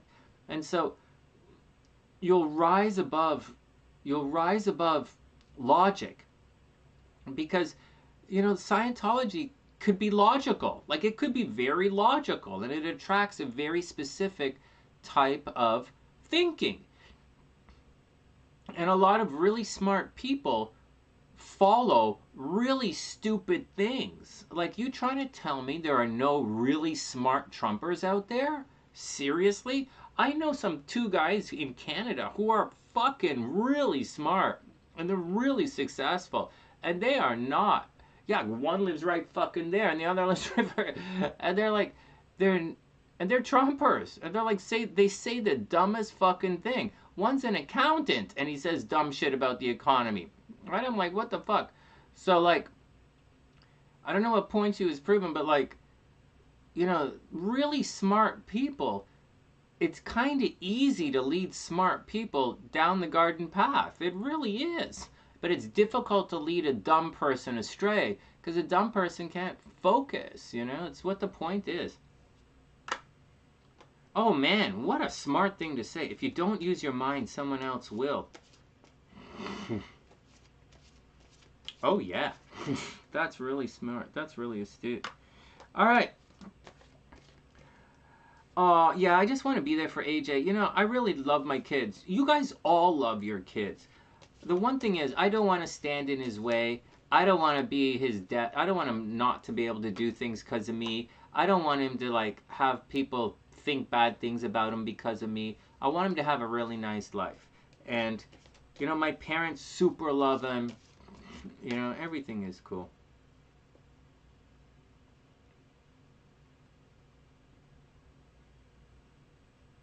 Oh, priestess, I'm totally with you. I'm totally with you. It seems like a bunch of really smart people doing some really dumb fucking shit. But like, you know what though? It's such a, the thing is, it's not, it's not, that's not the point. Like, no, not you, not what you're saying, because I'm agreeing with you. I think what we're thinking is, they, in addition to crooked people, okay, in addition to it being a charity and a tax write-off, if you need to hide some money, donate it to charity that's going to give it back to you. I'm going to say this another time. If you need to hide some money, one of the things you do is create a charity, and then you get that, so you're going to save on the tax, I'll say it again. One of the biggest ways you can save on taxes is opening a charity or donating to fuck, I donate to charity every year. I'm a fucking Freemason. It's a charitable organization. It's a tax receipt. Like, so whatever. And so, but one of the biggest ways to save money is to give it to, and maybe if you give it to a charity that kind of gives it back to you a little bit somehow is even smarter. So, but having said all that, there are certain stories in this world, right? It's been said that there are only a handful of stories or a handful of conflicts or a handful of personalities. It's why you have the Enneagram thing or whatever, or the types of personalities, or even astrology, or you have the 12 apostles or whatever bullshit that you have. And so, and these things, some certain stories, people gravitate to these stories. And if they're told, in a way, then it can be quite believable. And so, plus they create a cult of belonging around it. So I understand how, people can join things and then, talk stupid shit. And it's just not Scientology, right? The flat earthers are the same way. The new agey people like us are the same way. Tarot readers are the same way. Astrologers are the same. Everybody's the same. Everybody's, kids who smoke are the same. Teenagers who wear black are the same. People who paint their nails black are the same. People who walk around with symbols of death on their walls they're all the fucking same. It's all the same shit, man. They just want to belong to their subculture, and then people want to belong, so they join a fucking, bullshit subculture so they can feel a sense of belonging, and then, they feel a sense of belonging, and then from that belonging, they fill themselves with the bullshit, right, of that tribe, and then they feel a sense of pride, and then they want to go spread their pride and belonging to other people, because they're loving people. They're fucking stupid, and they haven't fucking evolved yet. They clearly haven't evolved because they're not thinking on their own. They're just preaching L. Ron Hubbard, which is like preaching Jesus, or preaching Moses, or preaching like Santa the fucking whatever, or preaching like Tarot. You're just fucking preaching party fucking line that most of you literally memorize from a fucking card. that some jackass down the street wrote when he was fucking drunk and under the time because his publisher is paying him to do it, to write the thing. Like me. Like, so when I do it in real life, you're like, oh, but so I don't think there's anything wrong with it. It's people, it's really, and I'm not looking at the chat, I'm just winding this down, and then I'm going to go back and see what you guys are saying and then read the cards. It's people are really sharing their love, right? But their love is not coming out as love. Their love is coming, like, they're sharing. It's Venus energy. Like, that chick has said the wrong thing to the wrong group. Like half the fucking hypnotherapists in the world use my scripts. It's not a fucking joke, and I don't get anything from it. And so I was just stupid enough to put all my stuff out there at the beginning. And so, but it's Venus energy. You know, she's coming in here looking to belong, and she's saying something that, although it's really stupid, it's like that girl 2 weeks ago who said that stupid thing like, you can't have sex without love. Really? Tell that to a rapist. Haven't you guys ever had hate sex? You know, like, come on, man. To say that you can't have sex without love is just not true. And so it's just not true. So, but you can have love without sex. That is definitely true. You can have love without sex, and you can have sex without love. It's not really the same thing. But that person who said that, and this person tonight, they're trying to be in rapport. They're trying to shine their light to us, you know, and their light is currently guided, their light is currently highly prejudiced, you know, highly biased, and they're not quite at the point where they can really having a conversation here. She should have asked the question first, or they're not really ready to talk to us here. All right, next.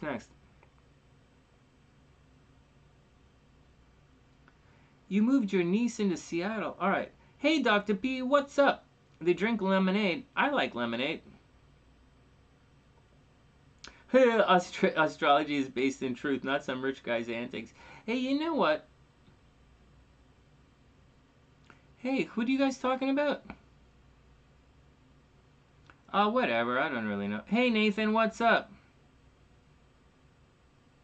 Yeah, don't always believe it. You know, do your best, do your best, do your best.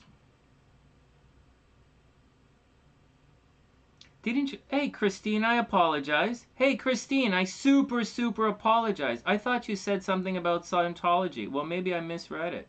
My apology. I totally misread. Hey, Christine, sincerely, if you didn't say anything about Scientology, I super apologize. I wonder why I must have misread that. Are you Dianetics is the book about... Are you crazy? Don't you know? Christine, you said Dianetics is the best book on the mind. Christine, Dianetics is the Bible of Scientology. Do you not know that? Am I wrong here? Did I mess something up? Am I mistaken? Isn't the book Dianetics by L. Ron Hubbard the Bible of Scientology? Am I missing something here? Oh my God, you're worse than talking to someone else. Do you not know what you're talking about? You said Dianetics. Dianetics is the Bible of Scientology. Do you not know what you're talking about? And you said yawn? Oh my God, you might be dumber than... Anyways, stop it, Sonny. I was under the impression that Dianetics by L. Ron Hubbard is the book of Scientology. If you don't... I don't know how you don't know that. So, oh my God. So Christine saying you never once mentioned anything about Scientology is absolutely incorrect. Absolutely incorrect. Oh my God, now I'm talking to some... Okay, next. Hey, Chris and Gabrielle, who are you talking about? She has a book and has mentorships. Who are you talking about? Why are you promoting someone else on my channel? Gabrielle...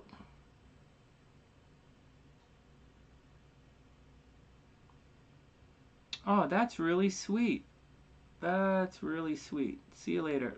Stop promoting people on my channel. Oh my god. My god, this is getting out of control. Let's give it. I thought she's the Bible of science. I thought that person. She don't even know what she's talking about. Okay, let's move on. Let's move on. Let's move on. Christine doesn't know what she's talking about, and Gabrielle's promoting other people on the channel. Let's move on. Let's move on. Let's move on.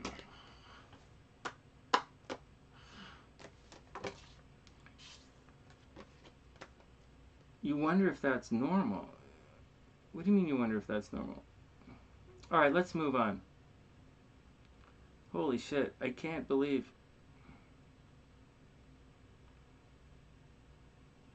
I can't believe.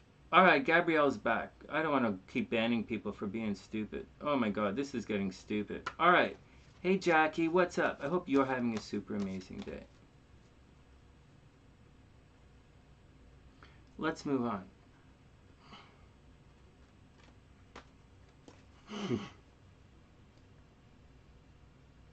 Are we in any sort of agreement here? Are we really? Are we in any sort of agreement here? Every year it's been imfejij. Alright, let's move on. Anne is up. Oh my god. And Gabrielle, stop promoting other people on the channel and stop writing fucking definitions. I swear to God, Gabrielle, I swear to God, when you're in other people's chat, do you fucking write down what the fucking tarot card says? Do you not? Let's move on. I'm about to go fucking ape shit here. Let's calm down. I just had an entire argument with someone who doesn't know what they're talking about. from the bar, they're quoting shit they don't know what they're talking about. All right, next. Anne is up. Holy Jesus fuck. Oh, I'm typing in the wrong stuff. Oh my god, Kooks. Seriously? I have no idea. I don't know what to say. Anne is up. I totally agree with you. Kooks, I totally agree with you. I'm going through the exact same thing. Actually, Kooks, I'm not just going through the same thing with me. I'm actually going through the same thing with SLC, but don't tell her. I'm going through the same thing with SLC. I'm like, I know how long we've been married. I know, except that I know SLC is a dragon. So I know she's a dragon.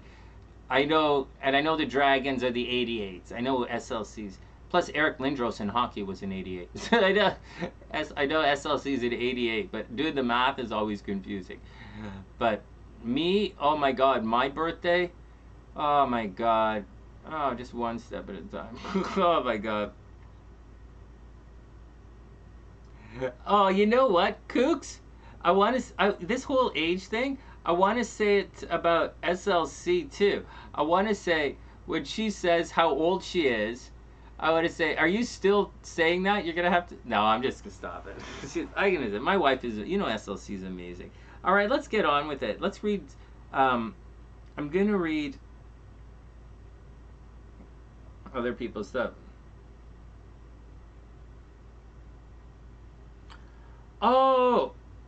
The Myers-Briggs test? You missed the test nights. Oh my god, I love the test nights. I'm still a baby, barely. Like, I'm almost, oh my god, I'm so close to, whatever. So, hold on a sec. No, Rocktober, you're right, I forgot all about it. Hey, Rocktober, I forgot all about it. I love doing test nights. I loved it. The one thing I'm not doing is celebrity horoscopes, and I really want to do them. That's the one thing that's dragging me out, and I don't have time. At nighttime, we don't do celebrity horoscopes. Because at nighttime, we do readings, right? At readings and interesting stuff. Hey, Kakashi, what's up? I hope you're having a little amazing day. Oh, man. All right, next. I want to talk about Ericka's question. Ericka, are you still here? We're going to read Anne's cards, because Anne won the wheel thing. And then I want to talk about the part of fortune.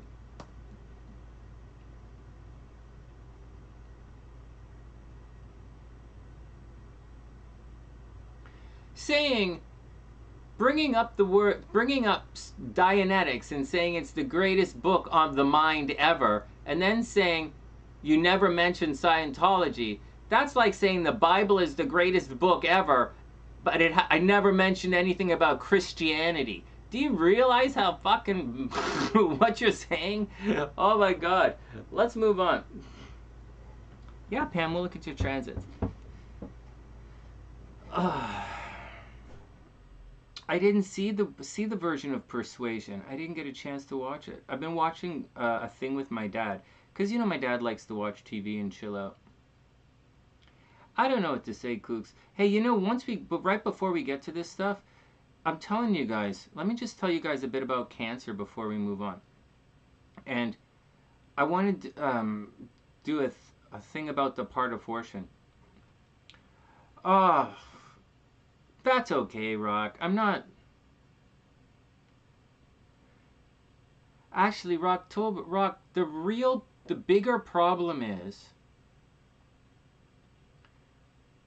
The bigger problem is my inability that I have not come up with a way to respond to those comments yet so that I can bring them into the light of the sunny side, right?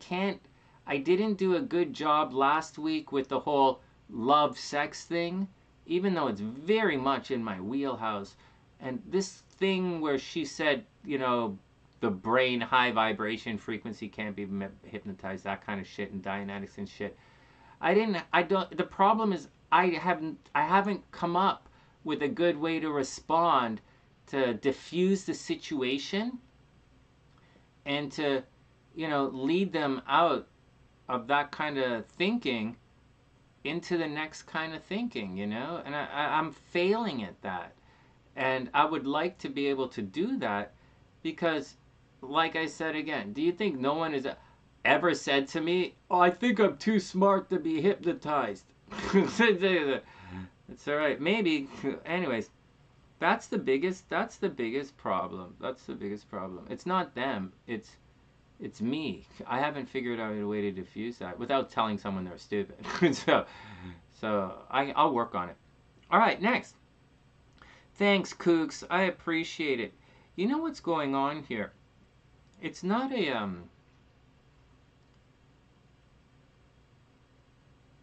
it's I don't know what to say. It's my dad's in pretty rough shape, but he's strong. And so we're just taking everything one day at a time. And my mom has started running again, right? She had radiation, and it's been a couple of months now. She's not on any kind of drugs, and she's not on any chemo or anything, and her body is, you know, doing what it's doing. We get the results next week of some tests, and she's starting to run again. And she wants to be one of those people who, even though she has all of this going on in her body, she wants to be one of these people who's like, in spite all of the disease and all of the sickness, she's still pushing through. Because in Canada, like just as an aside, in Canada, we had a really famous Canadian named Terry Fox. And we have a Terry Fox Day in Canada, and we celebrate it with the kids. And Terry Fox had cancer, really bad cancer, and he only had one leg. I think he lost one of his legs to cancer, and he was a runner. And so he started this thing called the Marathon of Hope. And he was running from one side of the country to the other side. I think he was running from the Pacific Ocean, from Vancouver, all the way to Toronto. I think that was it, Vancouver to Toronto, or he ran the other way from the East Coast west. I can't remember which way he was running. I think he was running from the BC eastwards. And it was called the Marathon of Hope. And this guy would run 26 miles every single day, running across Canada on one leg. He had one leg and one prosthetic leg, and that's what he was doing every day. He's a major Canadian hero. And he was in my lifetime when I was young and a kid, and I'm not sure if he made it to Toronto or he stopped at Thunder Bay. I can't remember, but he stopped because he has cancer and he died, or he had to fly back to the hospital or something. And so my mom wants to be one of these inspirational people. You know, she ran 20 Boston marathons in a row, and she's run like, you know, like 80, 90 marathons. And she's done all this stuff, and she got really sick and had to stop. She wants to be one of these people who went and keeps going. So hopefully, she wants to be one of these people. So uh, we're helping her do that because it's a thing. And so that's what's going on. And so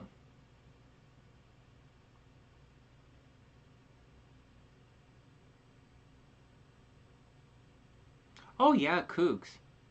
That's a really sweet way of looking at it. Yeah, resonant. Yeah, it's to remember to enjoy your own note. Actually, kooks, that's how I deal with narcissism these days. That's what I do. That's what I do. I just think about myself and where I'm headed in life. That's it. That's it. I didn't read that book. I've seen it. Mary, I've seen The Art of Not Giving a Fuck. I've seen it. I haven't read it yet. Hey, Christine, what's up? Thanks, Christine. Well, you're welcome to stick around if you want. I'm just saying that I wish I didn't, I don't know. Yeah. Well, whatever. Thanks. Well, I appreciate your input.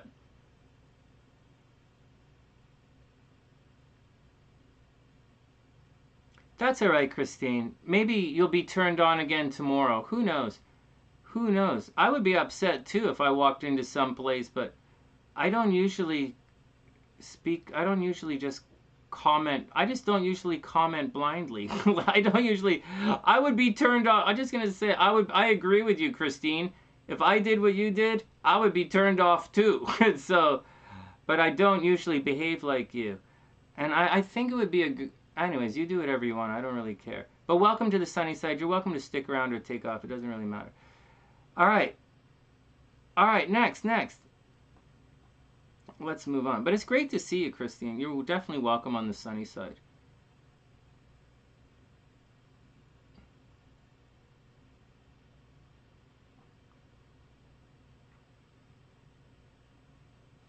Oh, yeah. Well, that's what we do. Oh, it was Newfoundland to Thunder Bay, Jackie? He started in Newfoundland and made it to Thunder Bay, right? He went in the other direction, Newfoundland to Thunder Bay.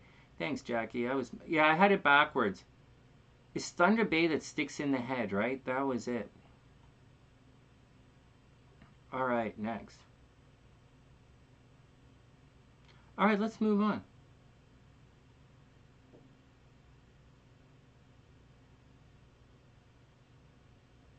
All right, let's move it on. Oh, I'm never gonna. Anyways, whatever. I don't give a shit. People have control issues. Hey, Beast, what's up?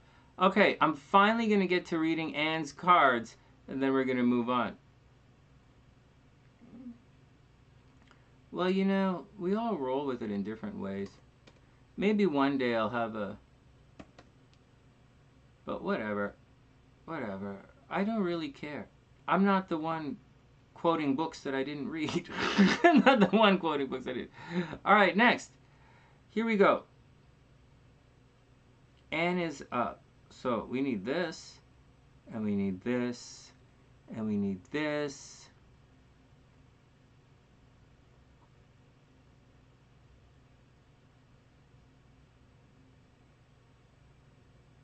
All right, here we go.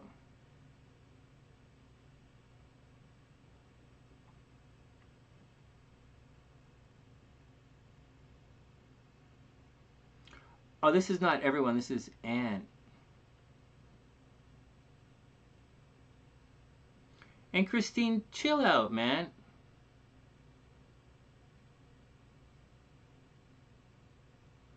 No, Christine, it's all cool, man. It's all cool. You don't have to prove anything to me. You don't have to prove anything to me. It's fine. You don't have to prove anything to me. You don't have to prove anything to me. I wish you the absolute best. I really do. I really, really do. All right, Anne is up. Actually, I really do wish you. I really do wish you. And you don't have to leave. Hang out. Seriously, hang out.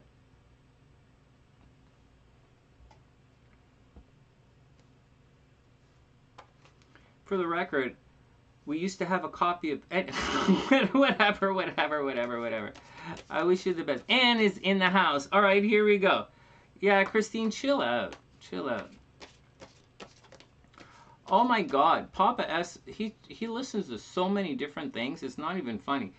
What he's doing right now, he's been into hardcore meditation music for the last couple of years. He likes to take a bath and listen to meditation music and stuff.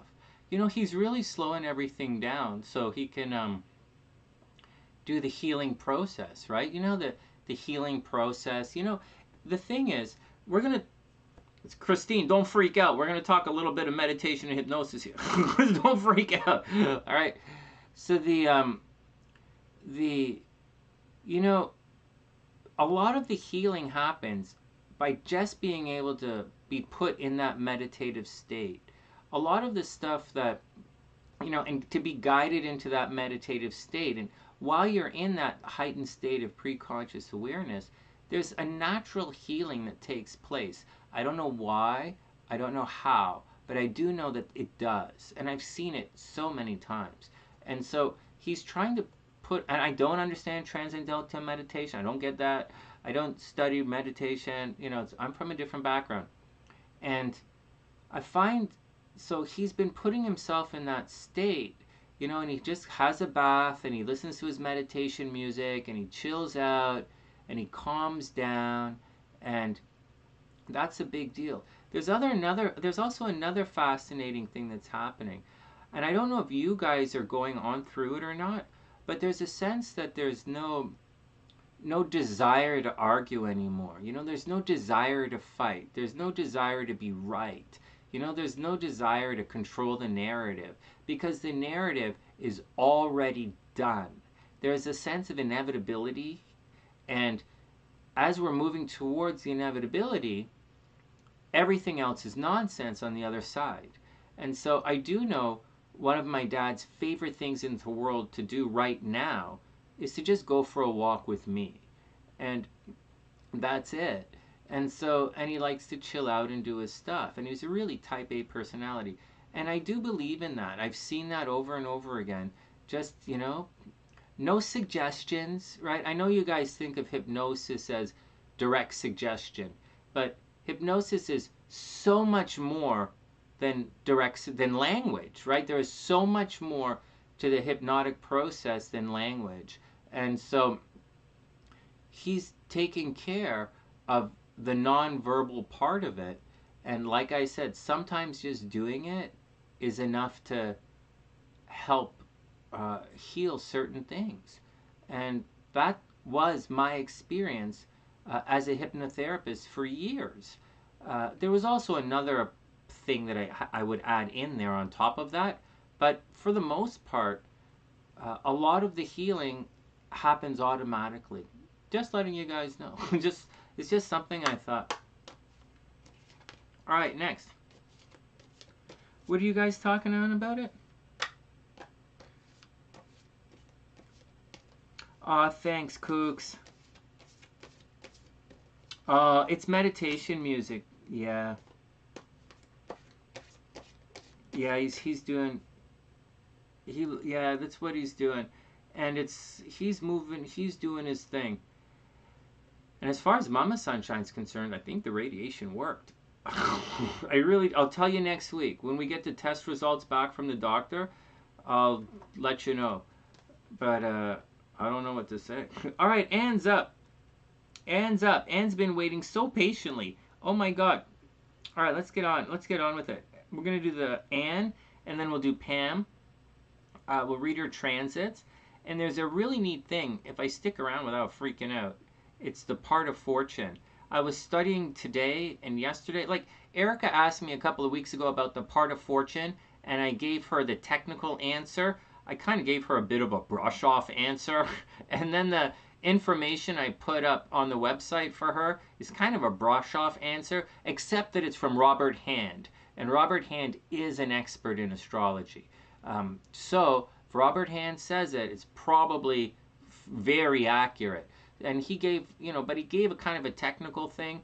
But I'm going to give more of a woo-woo kind of thing. And I don't really usually speak woo-woo to you guys, but I'm going to speak a little woo-woo for the part of fortune, the part of spirit, maybe the part of redemption, and the part of luck as well. So we'll look at those as well, because the part of luck is not the same as part of fortune. Because remember, on the sunny side, we're still trying to win the lottery here. All right, next. Oh, Rocktober says, that's really good one. The body can't heal unless you sleep. Oh my God, that's a really good one too. Holy fuck, you wouldn't believe how tired I got yesterday after my jogs. I don't know what the hell's going on with me. So, all right, next. Yeah, well, you know what I mean by woo-woo, right? I'll tell you the woo-woo part of it, and it's exciting. Let me read Anne's cards, and then we'll get to it. But it was because of Ericka, and then we're going to do, so tonight we'll do that part of fortune thing for Ericka, and then we'll do the critical degrees for Jasmine. Although the 28 degrees there's a reason. It's not really a critical degree, but I'll explain the critical degrees and maybe some of the Sabian symbols because Jasmine asked. And for Gabrielle, maybe I'll start using the tarot cards that have the definitions on them, that have the meanings on them. Next. All right, here we go. Anne, first up. Anne, the star card reversed. Ay, ay, ay, ay, ay. Oh, that's not a good card. That's not a great card to start with. I guess the star card is pretty good, actually. But the star card reversed kind of means hope is drying up a little bit, Anne. Yeah, Rock got really sick. And so the star card, right? It's reversed. This is the card of hope, or someone else, some other tarot reader called it the card of hope, and I thought it was a good idea, so I stole it from him. I think it was that Eat, Pray, Love guy. I think it was the Eat, Pray, Love guy. I really like the way he reads cards. He's really good.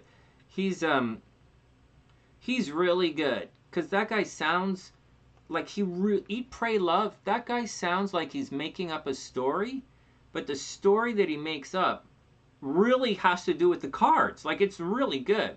Whereas when most people make this, they're really bullshitting. Most tarot readers are 100% bullshitters. And most astrology readers, they take it too far. But that Eat, Pray, Love guy is right on. I saw him, the star card comes up and he says, the card of hope. I'm like, well, that makes a lot of sense to me. So and then with the Hierophant came up and he said, ooh, it looks like someone grouchy is going to be there, That's because it's grouchy Taurus energy, and it is grouchiness. And so I thought that was really, I think that guy's really, I really like the way he reads his tarot cards. He takes it to the next level, but the next level he takes it to, it's good. So, anyways, the star card reversed in, right? Be careful, right? It's the card of hope, and it's you got to be careful, right? Your hope is reversed. So maybe you feel a little bit hopeless right now, or maybe you don't recognize all the light and all the goodness that's around you, right? So just be cool with it. Then we have the Two of Cups reversed. That's not a good thing either. The Star card and the Two of Cups reversed. Oh my God. Well, here you go. The Two of Cups, you might have some problems coming on in relationships, Be careful about it.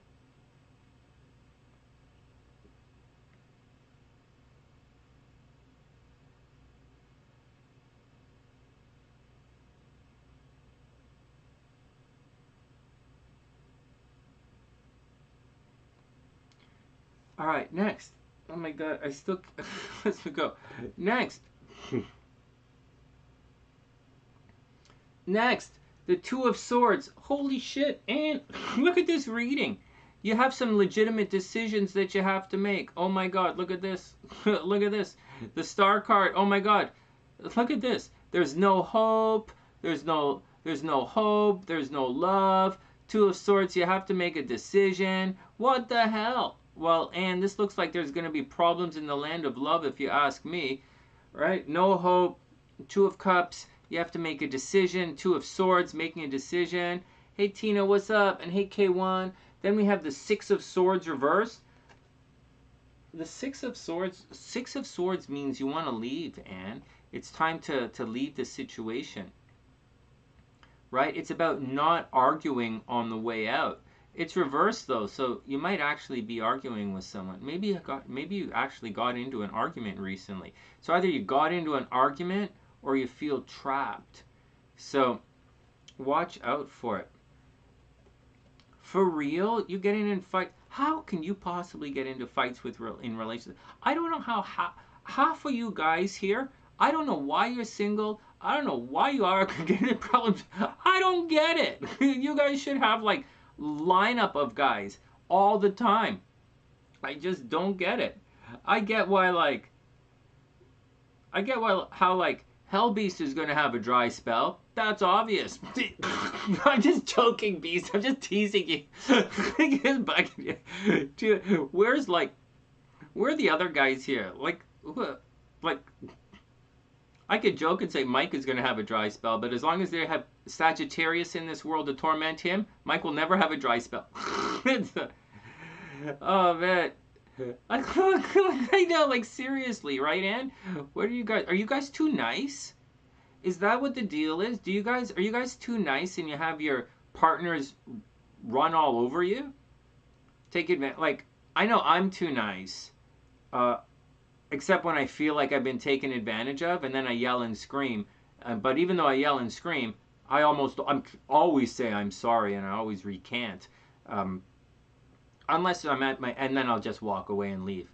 But after a while, I'll just leave. But that's what my problem is. I'm too nice. And so I wonder what that is. It's hard to find quality people. What? Oh my God, Pam's in a 300-year Venus-Pluto square. Oh my God, Pam, that's a hell of a dry spell. Oh my God. Oh my God, do you think Hellbeast is going through? No, stop taking. Hellbeast is a stud, okay? I'm teasing him, but he's a fucking stud. He's a musician, brainer, moving into his new place. That guy's gonna pull whatever the fuck he wants. He's gonna be a fucking rock star magnet, okay? So he's fine. I'm just teasing him. Okay, K1 says she's single because she likes to be alone. Anne says she's too nice. Dr. P's blaming it on and then committed. Oh, nobody wants to commit. Hey, I'll tell you guys though, there are things in a chart like like if you have the sun in the 7th house. My sun's in the 6th house, right? But if you have the sun in the 7th house, I think people take advantage of you in relationships. Are you giving? Or like Venus in the like 7th house, too giving in relationships. And I think people take advantage of you in certain places. Like if you're born under a full moon, too giving in relationships. And I think astrologically it says you attract people that are going to take advantage of you. But you know, they say, just as I went on and on and on about, you know, when Mary said about think of money as energy, and I was like, watch what you say and all that kind of shit. But you guys know I say watch it, but I fucking do it. I do the same thing anyways, right? And so, but that, the astrology says, you know, they say, not astrology, people say you attract or you teach people how to treat you, right? They say that, teach people how to treat you. I don't really believe in that because assholes are assholes. Like you know, they're going to do whatever the fuck they want to do. You give them an opportunity. But like whatever's whatever. But you really, you know, astrologically it says we attract certain things, causes certain type of people to take advantage, you know. I don't know.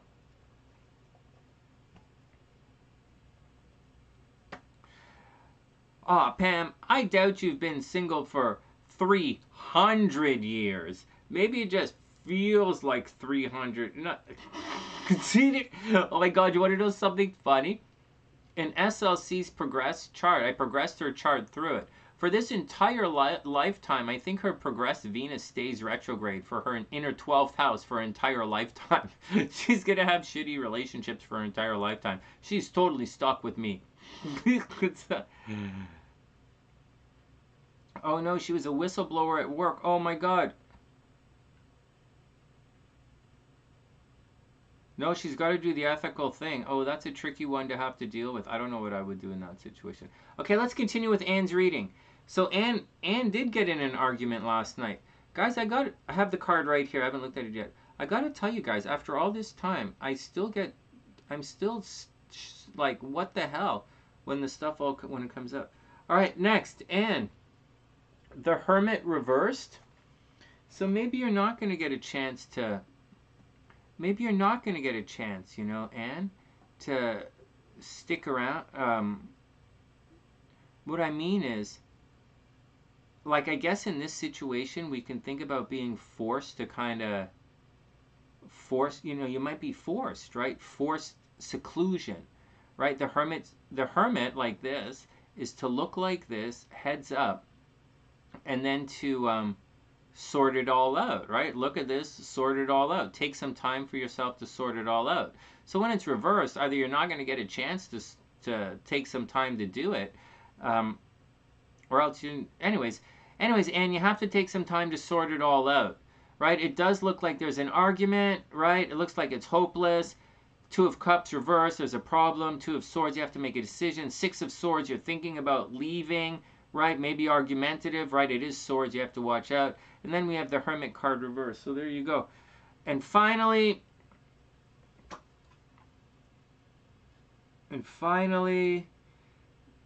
wait, what are you guys talking about? Oh, your little brother passed away. Oh, Tina, that's horrible. I'm really sorry to hear that. I really am sorry to hear that. And finally, Anne, the Ace of Swords reversed. Oh, this is not the greatest reading, Anne. You know, at the end, like in this last card, I like to see in like the last card or like the second last card, although the second last card and the third card, these two cards are kind of like, it's this card, I like to see something good. But the Ace of Swords reversed, and so it looks like you're going to have to wait a little bit. You're going to have to wait, or you're going to have to find a way across, like your words, like Ace of Swords, right? Like a lot of, you know, ace, cutting words, right? Not the ace, swords, cutting words, arguments, you know, communicating. It's negative, it's reversed. So I was kind of hoping this card would be right side up, right? You could go make up and everything, but it looks like it looks as if you're not quite going to make up right away. It looks like you're going to have to take some time before you sort it all out. Yeah, I think she says she had a fight last night.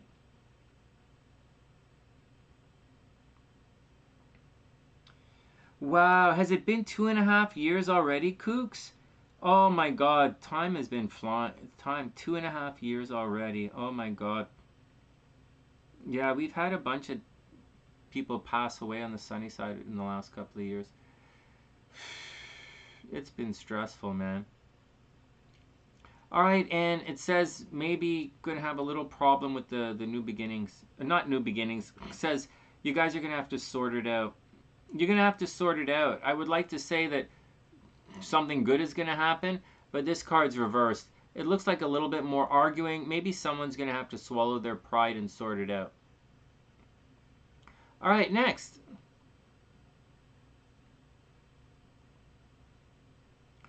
All right, we'll leave that there. I'm glad I read Anne's cards, man. Okay, next. Let's close this up. We'll go over here. We're going to look at... Fuck, what did I just do? All right, here we go. So let's put this away. Hold on, I'm going to put that away so we can get down to it. All right. So listen up. We're using Solar Fire. Right? The astrology software that I'm using is called Solar Fire. And in Solar Fire, I don't know that the part of fortune is the correct part of fortune. Okay? Because Okay, so Mary's here. I'll just show you two different softwares and how it works and how it doesn't work. And let me put this down a little bit, and it might get a little tricky, so hold on.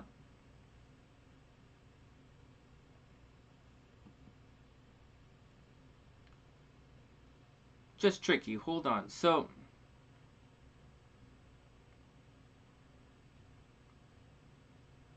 okay, so I'll pull my chart up, and I'll show you guys in Kepler, right? Because you guys know I use Kepler. And I'll pull the chart up in Solar Fire, and I'll explain the difference, and we're going to look at Pam's chart in a sec, but I'll explain the difference and what we're looking at. And we'll use my chart because I know, because they're different, right? And I don't have everybody's chart loaded up in all the different software, so I'll just use my chart. So, and I'm not going to do all the fucking calculations.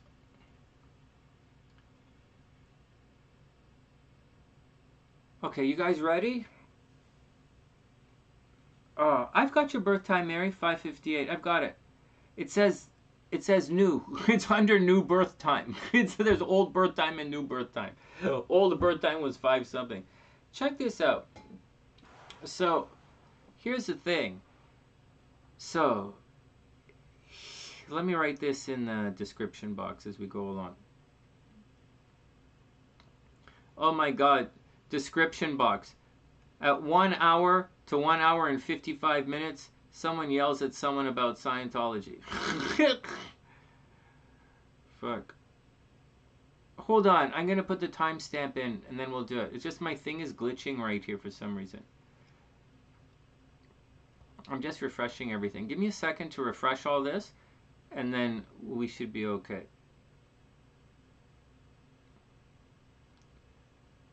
Or maybe not. One sec.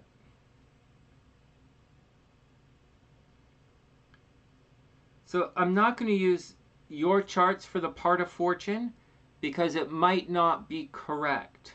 I'm going to explain it to you, and then I'm going to tell you what's going on.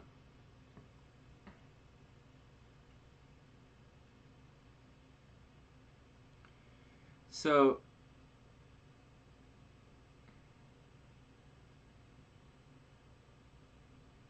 oh, it's all right. So,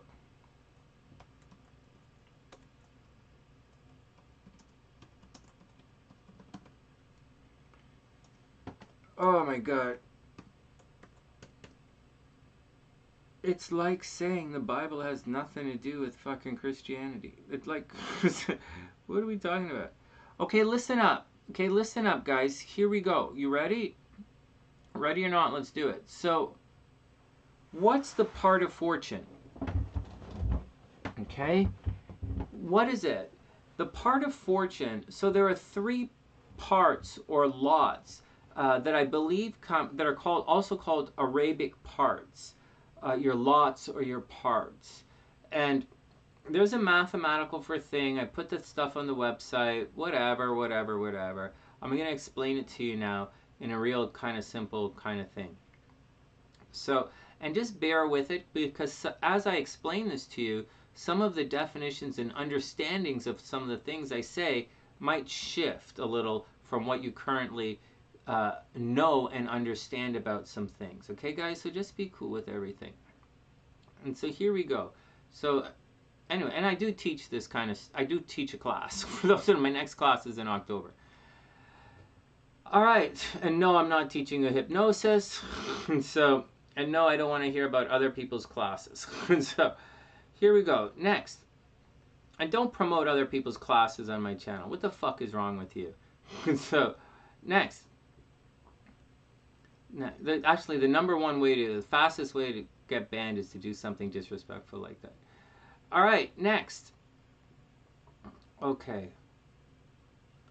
So the part of fortune, okay, what they do is, so there are other ways to look at names for this. So listen up and, dig the language.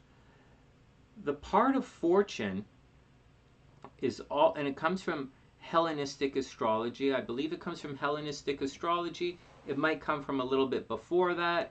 It's also known as Arabic parts. I'm not sure which came first, which came after, which came before, which came after, blah, blah, whatever. Okay, so these lots or parts of fortune, they tend to work with... Oh, wait a second, Mary? Hold on, everybody hold on. Mary, did I miss the AM and PM up? Hold on, hold on. 5:38 p.m. Everybody stop. I have the wrong time for Mary. The right time is not the right time. I have it as 5:38 a.m. Mary, 5:38 a.m. It's 5:38 p.m. Changing it right now. You're right. I do have the wrong time. I have 5:38 a.m. 5:38 p.m. Changing it right now.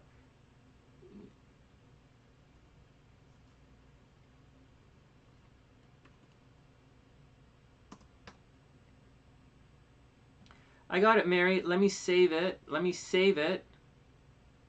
Oh man, this makes a big difference. Oh, we'll do it properly. Let me just save it.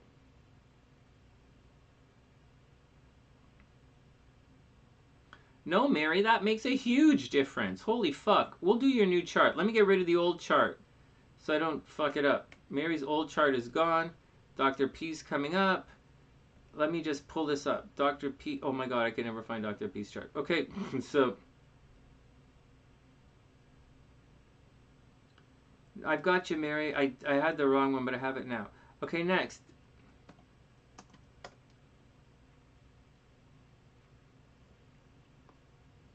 Everybody hold on. I just want to get this done properly. Oh, shucks. Oh, maybe I didn't do it properly. Oh, I can never find... Ericka. Ericka's here somewhere. Okay, Dr. Everybody calm down. I have to find Dr. P's chart.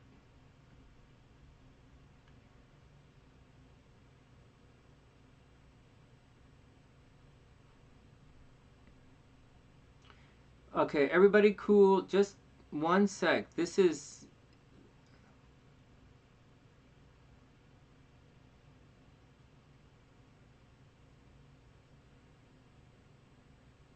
Alright, Dr. P. Okay, check it out. Check it out. So listen up, guys. Here we go. Oh, no, Mary. Oh, 111. Time to make a wish. Oh, and thanks, Kooks. I love it, too.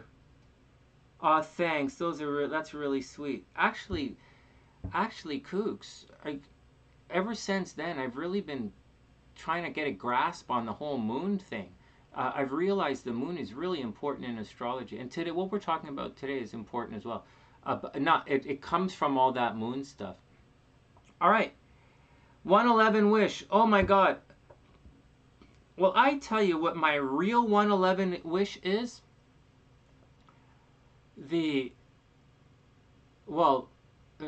First I wish that my astrology class gets filled. But if it doesn't get filled, I'm not really concerned. I'd rather fill my psychic hypnosis class, but that's a different thing. I deal with a lot of prejudice every day, as you could just found out. I get people yelling at me about, but like that's okay. My real wish is that I learn to deal, to convert that kind of stuff, to respond to that kind of stuff, like, someone, really set in their ways, like just throwing stones. From a position that they don't, really respect anything else. Even though I know they mean well, right? I know they're trying to help us shine light, and I know they're trying to do things in the best way that they can. Like to speak to us, you have to read the book. You can't quote books unless you read them here. And so, because half of you guys have read the books, and the other half of you guys have wrote the fucking books. And so like whatever. But like, I do wish everybody the best. I just want to learn a better way to respond, and I haven't done it yet. Although I think I did pretty good without the name calling stuff tonight. I think it's pretty good considered. All right, so that's my 1111 wish, my 111 wish. Are you guys ready for the part of fortune and why it's important? Part of fortune, part of spirit. Now, here we go. Oh, that is a sweet one. I do too. So here we go. So the part of fortune. So we have, so just bear with the language, okay? Because the language is really important. To me, to understand what we're talking about, the language is important. And then from the language, I'm going to pull it back and I'm going to put in the sun and the moon, okay? Because we're talking about fortune, spirit, and redemption, right? That's the, okay, so those are the lots or parts of the sun, the lot of the moon, and the lot of the ascendant. So we're going to start with the part of fortune because that's the most popular part, and or the most popular lot out there. And the part of fortune is it's the part, these lots or parts for many of them are different in day charts and night charts. So if you look it up, right, if you look it up on the internet, you will see, it'll say the part of fortune for a daytime chart equals like, in a daytime chart, I think it's the part of fortune is the what the fuck is wrong with my brain? It's the sun minus the moon plus the ascendant. Let me double check this for you guys because it's confusing me a little. I've read so much, it's freaking out my brains. But there are two.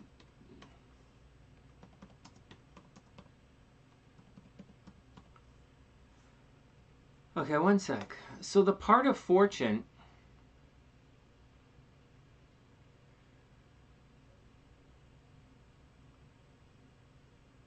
Okay, so here we go. It's the. Okay, for day births. Okay, for day births. Right. Are you guys ready? So the part of fortune is also known as the part of the moon. And the moon is very important in many types of astrology. Whatever. You know, whatever is whatever is whatever. Now, in a daytime chart, it's the moon minus the sun. In a nighttime chart, it's the sun minus the moon. You guys got that? In the daytime chart, it's the moon minus the sun. And in the nighttime chart, it's the sun minus the moon. Now, everybody forgive me if I fuck all of this up in my explanation, because it gets a little confusing here.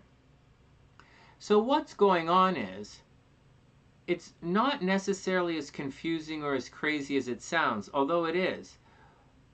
What you're looking at is, imagine, what you're looking at is, for the part of fortune, you're looking at the major luminary minus the minor luminary, right? The major minus the other one. And then you're like projecting it, right? The difference between the major and the minor luminaries. The daytime, the major luminary is the sun and the minor is the moon, right?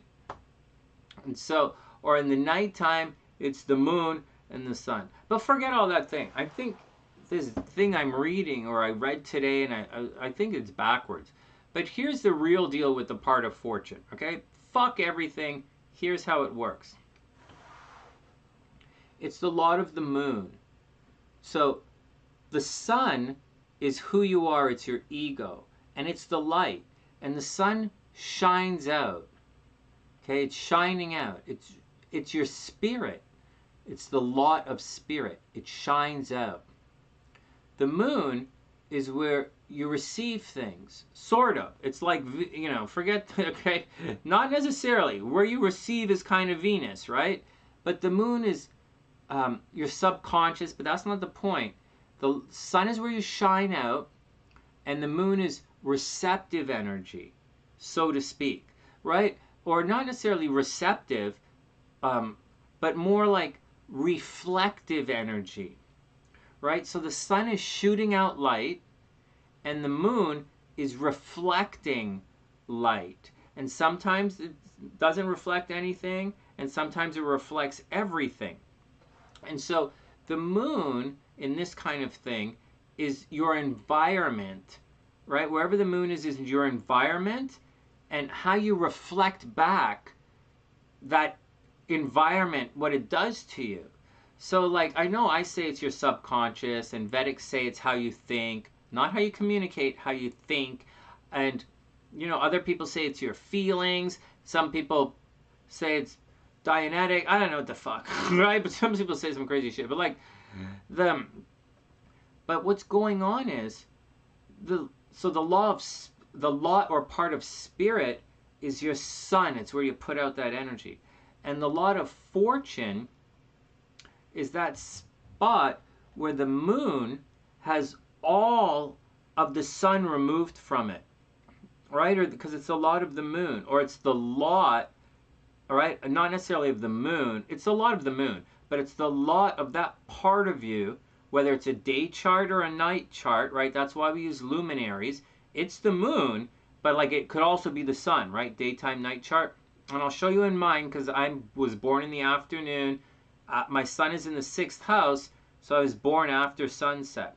All right, heads up. It gets confusing. And so, but what's happening is you're getting the essence of in the part of fortune, and then they take that moon without the sun, right? They take that, and then they take it, the raw essence of the moon, and they put it back into your chart from your ascendant, like where it goes in the chart. Everything in your chart is based off your ascendant. So they have the moon, they remove the sun, they remove the spirit, and it's just the moon. And wherever that is, that's your part or lot of fortune. It's the part of the moon. It's the part of your chart where things are out of your control, where things are for better or, because the moon, right? You don't control, the moon doesn't control if it's a full moon or like a half moon or a dark moon or whatever. It can't control that. It's reflecting it back. It can only, it's kind of what we're talking about today with all this weird kind of stuff. Yeah, or Kooky says it's your desires. I like looking at it as your desires as well. That's a good one. I'm going to steal that. It looks like your desires is good. So then we get the moon. So the lot of fortune is that part of your chart where things happen to you out of your control. Like, say you go to Starbucks and there's a lineup. That's out of your control. You didn't put all those people there. Or if you're standing there, you're late for work because there's a traffic jam. The traffic jam's not your fault. Like, could you have driven a different way? Yeah. So, could you have left earlier? Yeah. So, doesn't mean there's not going to be a traffic jam there. And it's not Lilith. It's not damned if you do, damned if you don't. It's like things are out of your control. You go to work and the wall is green. That's out of your control, So these are things, these are out. So wherever the part of fortune is out of control, it's not within your. But at the same time, good things can happen to you. Like the part of fortune, I was explaining to SLC. You go to Target and like ice cream is on sale for some reason, or like you go to like, you go somewhere and they're giving away something, right? It's out of your control, but they're giving it away. Something really good is going to happen to you. Or you're like this is all possible stuff that's like, it can be really good. It can be really negative. But the deal is it's not within your control. It's the part of the moon, fortune, right? The moon. Fortune tellers, the moon, what the fuck, That's it. And so on the other hand, the opposite of that is the part of spirit. And the part of spirit is the reverse. So if you have sun minus the moon in one of them, your other one will be moon minus the sun. Right? That's how it works. Law of spirit and fortune are reversed. And the law of spirit is where you're projecting things. It's the greater luminary. It's the greater luminary, depending on day or night birth. And you suck out all that moon shit, right? So you're moving towards the light. It's where your light shines even more is your part of spirit.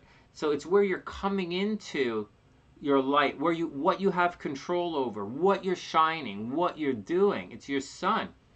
The moon, the law of fortune, is where things are a little bit out of control. It's where you're moving deeper into your subconscious. It's where you're moving deeper into where things happen to you. So on one hand, the spirit is what you're doing. You know, it's where you're in control, what you're shining light on, for better or worse. And fortune is stuff that's out of your control. And that's what it means, man. So that's what it means. It would be a great day for SLC, seriously. so everybody cool with that? And then redemption. Okay, and the law changes. It's really neat. No, I did this for Ericka because Ericka was asking, and I really haven't looked at this for years and years and years. And this is a different way of looking at it. So I went and researched it for, you know. Anyways, so I thought it was interesting. So the third, and so those two, they change every 2.5. How the fuck does this work? I think it's every 2.5 days they change sign. I can't remember. 24 hours it goes around the zodiac. I think it changes signs every 2.5 days. I can't remember. But the part of redemption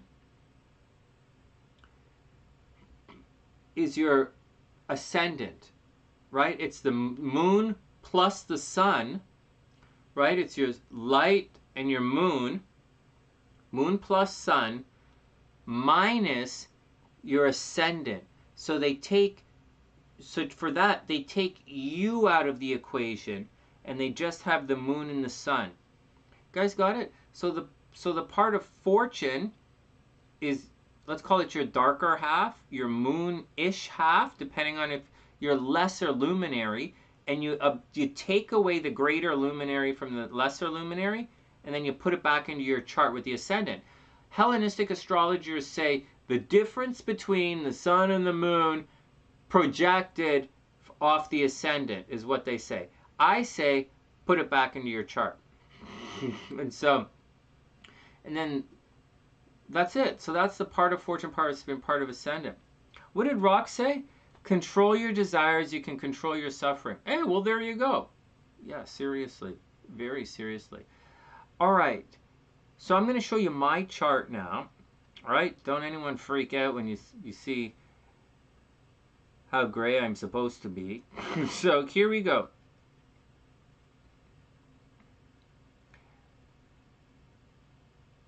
Is it a contest? Oh my god. Okay, so here's me in Kepler. Okay, so let me wait for this to catch back up so I can see what the hell we're doing. Alright. I think it is interesting. Well, I was trying to explain it to her, but I don't want to go into deeper interpretation of things, guys, until I get the right thing for the right people. And so for me, I can't make this chart small. Oh, I can take a picture of this. Hold on. Maybe not. Maybe not.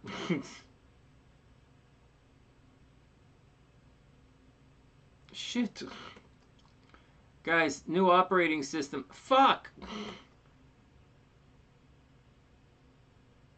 Okay, so watch this. Let's take a picture of it and do the thing.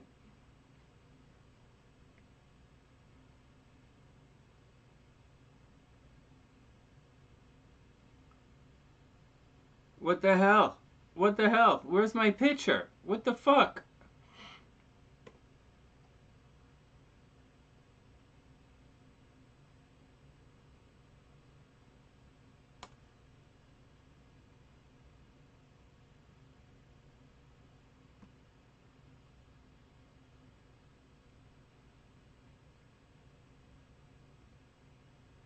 Okay, here we go. So watch this. In this chart, in my chart right here, we have the difference between here, right? The difference between the sun and the moon. So if we went the sun minus the moon, right? If we went the sun 23 degrees minus 11 degrees, right? The sun minus the moon. You're going to get, what is this, 13 degrees? Oh, sorry. This is 13 degrees, right? And so 10 is 21. It's not 13 degrees. It's 13 degrees. Did I do this right? My brain is not working. It's 12 degrees. What the fuck is wrong with me? All right.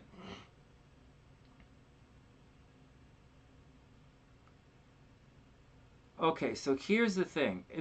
Did I do this right? The moon, the sun minus the moon is 12 degrees. So this is going to be, so that's not correct. That's not correct.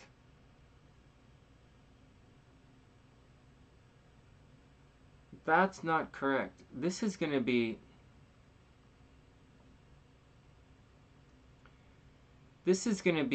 this distance here, right? That distance, whatever that is, added to the ascendant in a real fucked up way. Well, whatever, man. Whatever, my brain's not working. My brain's not working, I'm not doing the math. Hey, Celio, what you go? It's 12. Holy fuck, I just can't spell. I can't, my brain's not working. All lazy use. That's really funny. Illuminati. What a joke. I think all humans should be well hung. You must be really horny tonight. It's funny. Oh my god, that's funny. Alright, whatever. Okay, next. Well, that's saying that this is 12 degrees here, but I didn't do that properly. Because 11 right here, that's 4 degrees is 30 minus 21. 30 minus 21, right? This is 9 plus 4,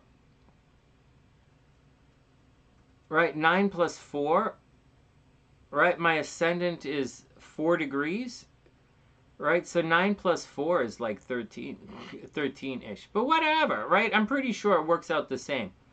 So, but anyways, that's not the point. The reason I'm not showing you guys your charts, because this is what it is in Kepler, and I haven't put the other parts in here yet, right?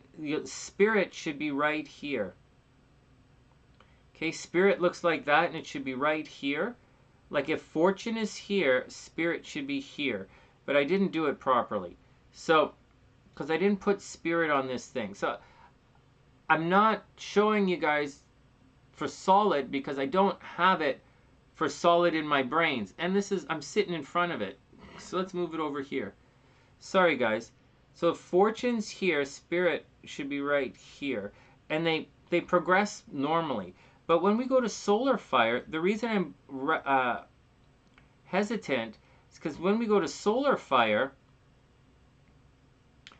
it's in my first house at 17 degrees, which is, and in my first house, this is 5 degrees. I guess these have different times on them. What the fuck? Well, my different software has different times on it. That's not the greatest thing in the world. Oh, because they have different birth times. Okay, whatever, man. There are different birth times. But you see in this chart right here, it puts it in the first house. So very clearly, the solar fire interpretation, so I'm just showing the solar fire interpretation of the part of fortune is not the same right now as the Kepler version of part of fortune. Do you guys see that? In Kepler, it put it in the 12th house. In solar fire, it put it in the first house. And so I don't have it solid in my brain yet on which calculation is correct. And the reason I went for all of that greater luminary minus the lesser luminary thing, or the lesser luminary minus the greater luminary thing, I did that because it changes from day and night. And for many people, they don't change it from day to night. But I think it's important because I think the idea or the philosophy behind these parts, which are 100% made up. Okay, this entire list of lot and parts, it's completely made up based on like they just made it up, right? But the philosophy makes a lot of sense.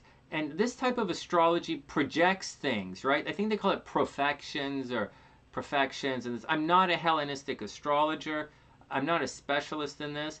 I'm explaining what I know as best I can as we go along, because one of you guys asked for it. And I don't necessarily use this, but I might use it. Now, in addition to all of this, I'm going to show you guys something really fun. Really, Sonny? Something fun? I don't believe you. I wouldn't believe me. If I were to say something is fun, I wouldn't believe me. We're going to go here. Watch this. Because I know some of you guys have this stuff here. Watch this. Oh, do I do it in this thing? It's right. Oh, God, Sonny. Where did I put it? What am I looking for? Synastry, Vedic, other. Oh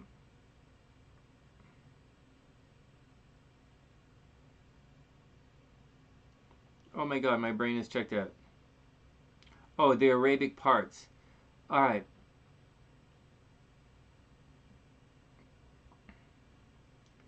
So this here. All right, so guys, this is one.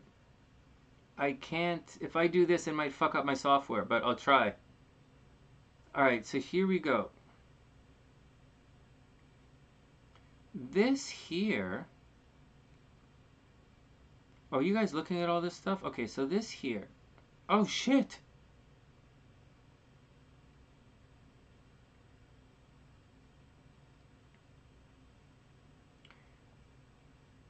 I didn't just do this because of Ericka. I did this because I was looking for something else, actually. So, can I make this? I can't really scroll that well with this here, guys. So, we're not getting all of the lots. Oh, shucks.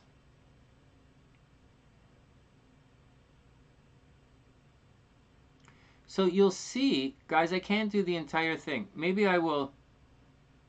I can't do the entire thing, but I'll just shrink it up again so you guys can see a little bit of it. So you're getting things like, so just bear with me, in this thing. This is the list of lots, right? And this is Kepler, right? You guys know I use like, my version of Kepler is literally 15 years old. Literally. So I don't know if it's 15, maybe it's like 12, 10, 12 years old. Anyways, so in this, you'll see fortune is down here at the bottom. Oh, I guess it doesn't make it in. Fortune, spirit, element to be QRS.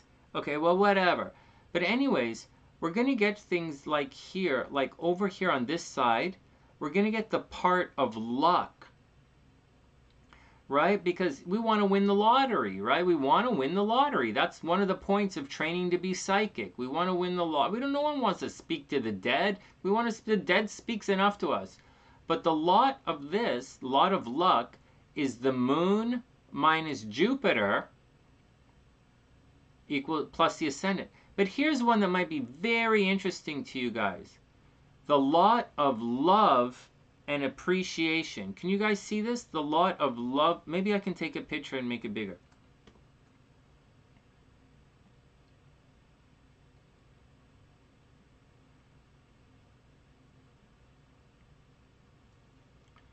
So when we look at this, look at this. So as I was just saying, like the law of fortune is kind of like the essence of the moon, or the essence of whatever that lesser luminary is, or the greater luminary. I can't really, I'm fucking it up. But like it draws the sun away from the moon. So you get the real moon, and then you add it to the ascendant to find the spot. In this one, they say love and appreciation right here is Venus, right? Venus, love and appreciation minus the sun, right? Just like the moon The lot of the moon is the moon minus sucking out the sun. Love and appreciation in your chart, raw love and appreciation, is Venus, where you suck out the sun from it. It's the raw Venus without the ego, and you just put it back into the chart, right? You plus the ascendant, put it back in. And that's what this lot stuff is all about here, or that's how I'm describing it to you guys. We get your mother, right? The mother is the moon, obviously, the moon, but you suck out all that Venus part of the moon, and you get your mother. You know, you suck out the sun from the moon and you get your fortune. You suck out Venus from the moon and you get your mother. What else is in here? Redemption, right? It's the sun plus the moon minus the ascendant. You suck out the ascendant, right? You suck yourself out of it. You just have your ego and everything around you. That's where you have redemption. There's a lot of stuff. Self-undoing is the ascendant, right? You have Neptune, so you have the 12th house, right? Whatever your 12th house is, you minus Saturn from it, and you have, and then you put it back in, and you have your self-undoing. Pretty neat. So it's pretty neat. You know, sometimes you add it to a house, sometimes you add it to a soul, you know, ascendant. False love, right? Your part or lot of false love is Neptune minus Venus, right?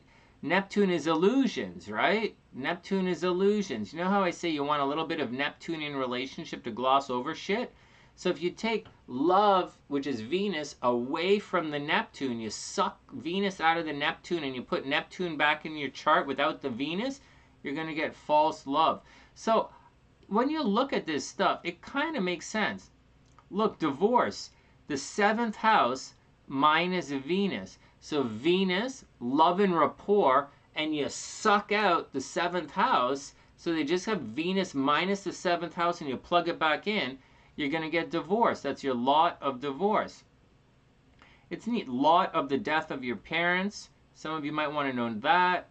Lot of danger, damage, religion, spirit. Oh, the lot of spirit. The sun minus the moon plus the ascent. You know, put it back in.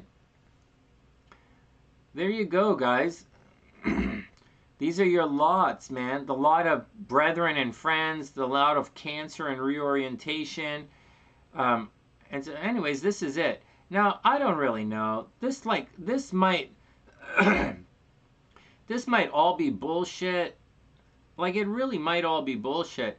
But I mean, it has, like, this is one of the things that I think falls under the category, because it was also went on to explain to me, forget that the lot of fortune doesn't mean you're going to win the lottery, because that's not what fortune in astrology means anyways, right? So that's just a language. It's neither here nor there. It's really not.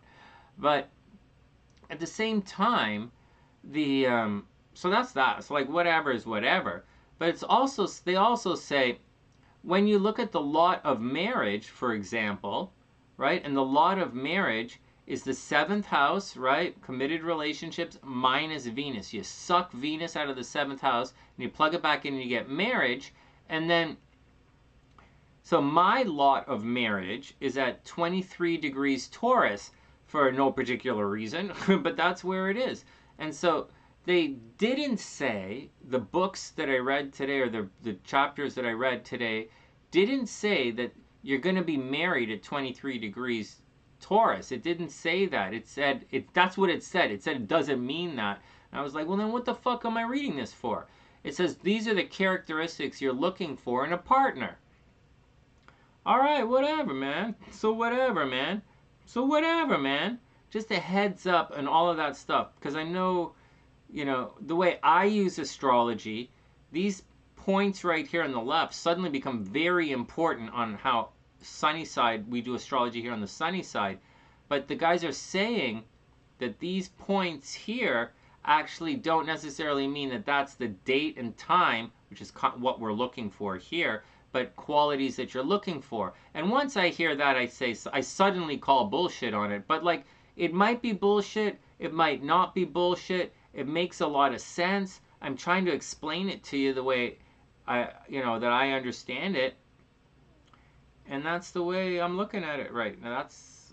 That's the deal, guys. That's the deal. Also, on top, so anyways, that's the lots. That's the part of fortune. That's the lot of fortune, part of fortune. There are three big ones: lot of fortune, lot of spirit, lot of redemption. They also call things like, I think love and appreciation is a big one. I think this is Eros that they call it. Eros is in the chart, but Eros might be a Jupiter. It might not be Venus minus the Sun. I can't remember what it is, but I'll tell you in a sec. In this one, we'll just look at the Arabic parts, and we're going to look at all parts, whatever, and we'll edit it. And love, I think love is Eros, right? Are you guys seeing all of this? Love is Eros. Look, part of spirit day, part of spirit night. This is Pam's chart, by the way. And it's saying love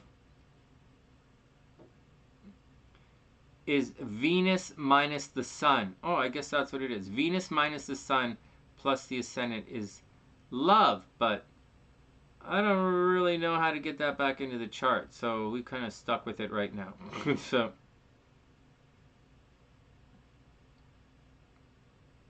pretty neat. Pretty neat. Pretty neat. So that's my 2 cents on all of that. I would love to just put it in the chart and show you guys, but I can't put it in the chart and show you guys right away.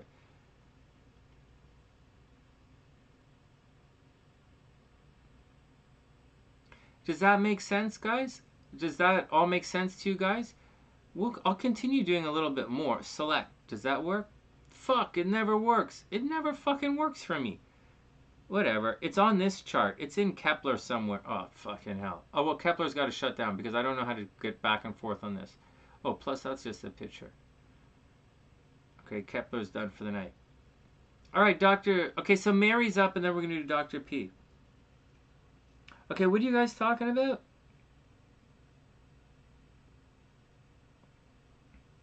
Venus in Pisces? You wish. Kooks, 12. Right on. I can't do math tonight.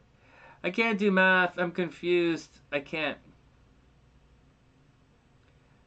Oh, Kooks, let me get it solid for let me get it sorted first, because there's no sense in doing it incorrectly.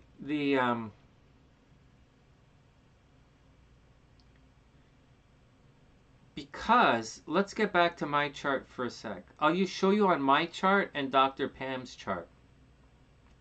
So my chart right here should be considered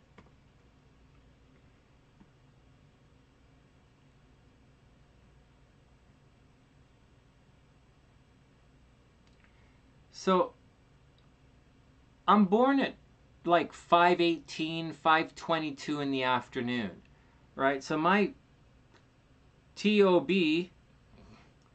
it's like 5:22, right? It's 5:20, let's say, but I say 5:22 p.m. And my sun, right, has already set below the horizon, right? See that? Venus is the evening star. I was born with Venus as the evening star, right? As opposed to Venus as the morning star, guys. When I was born, Venus was the sun set and then Venus set. All right, just a heads up on that. So even though the moon is down here, because the sun is below the horizon in the west, well, anywhere, right? This should be a nighttime chart, even though it's at 5:22 p.m., which isn't really that nighttime, but I was born in the winter. And so in Canada, so technically, I think this is a nighttime chart. And so this, I have to double check, okay? So that I have to double check, because in Kepler, it's right there. But one should be one will be the other. So that's a heads up on that. Now in Dr. P's chart,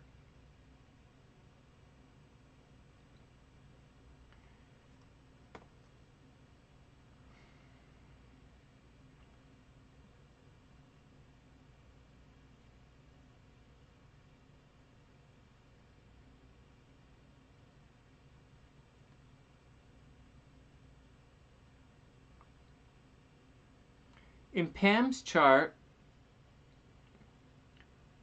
her sun, this is a nighttime chart, right? She's born at 5 a.m., like 5-ish, right? 5 a.m.-ish, right? She's born at 5:05.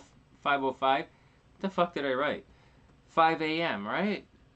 So that is morning, right? So that's there. So as far as I know, this should be a nighttime chart as well.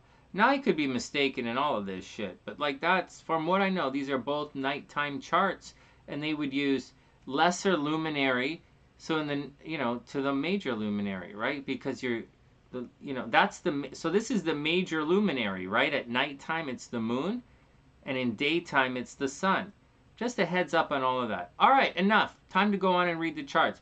So that's where I am right now and how things are working out. And you can see the Dr. P's part of fortune is the distance between these two guys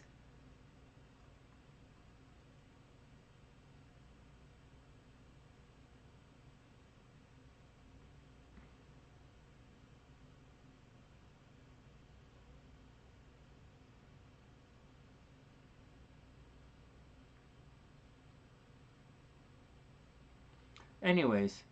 Her part of fortune is way up there, and so her part of spirit would be down here.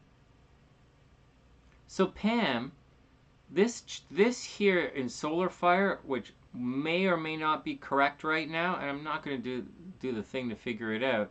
It says you might, so it says your part of fortune, or where things happen to you out of your control for better or worse, actually happens quite publicly. This is actually a major, like it's conjunct your midheaven, right? This is your MC. This would be a major thing for you, right? This part of fortune, you might feel as if this is your midheaven, right? So you might feel as if things are out of control, or very publicly, right? Like, so what are some things that can happen to you that are out of control very publicly?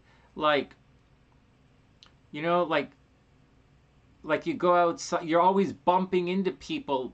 Like you go outside and you're always bumping into people that you don't, you know, you don't, it's not, it has nothing to do with you, or you're like out of control. Your environment outside is always out of control. But let's just juxtapose that with a part of spirit to make things easier. Because part of spirit is what you do control. And this would be way at the bottom of your chart, indicating that you spend a lot of time in control of your home environment, or in control of your, you know, your third house, fourth house cusp, right? In control of your brothers and sisters maybe, or in control of your house, or in control of your family, or you're in control of, you're shining a light, or you project. In control is not the right word, right? It's not in control, it's project your light. Actually, it has nothing to do with control. It's projecting your light down here at the bottom of the chart. For you in particular, though, it's kind of neat. If I could put it up on this chart, it's, your lot of spirit should be conjunct your moon, which is pretty fucking cool. But honestly, guys, I haven't been able to sort this out yet. That's what I've been working on today. All right, next, we're going to take a minute and we're going to look at Mary's chart with her new time. I'll do the timestamps, and then we'll, let me just do the timestamps for Mary. And then we're going to do a reading with her new time. And then we're going to go look at Dr. P's inner transits. Anyways, that's where I've arrived at so far as the lots are concerned, guys. It's why I'm looking at them, where they come from, and I hope it makes sense. Yeah, Rock. Yeah, I didn't. So, I couldn't print it up. I was on my phone today, man. So, like, you know how it works when I do it on the phone? I can't do anything with it but read it and forget it. I know, it's stupid, but that's it. At least I didn't read a book. Anyways, next. All right, the asteroids. Oh my God, Kook says, yeah, it feels like it, right? It feels like the Lenormand deck. or it feels like activating a filter for what you desire. Okay, now here's where things gonna get. You did a Floridian report? Hey, rock, right on. Okay. Okay. So right before we do Mary's chart and we leave this, there's... Okay, rock, you know I'm not the best user of solar fire. I can't fucking figure out solar fire. So, but before we move on, there's okay,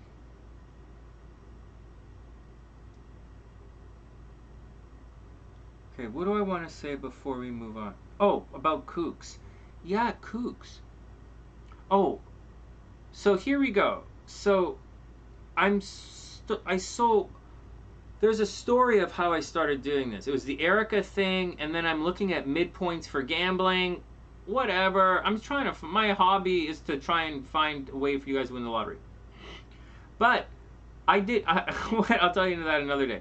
And so there, it gets even more interesting. The lots,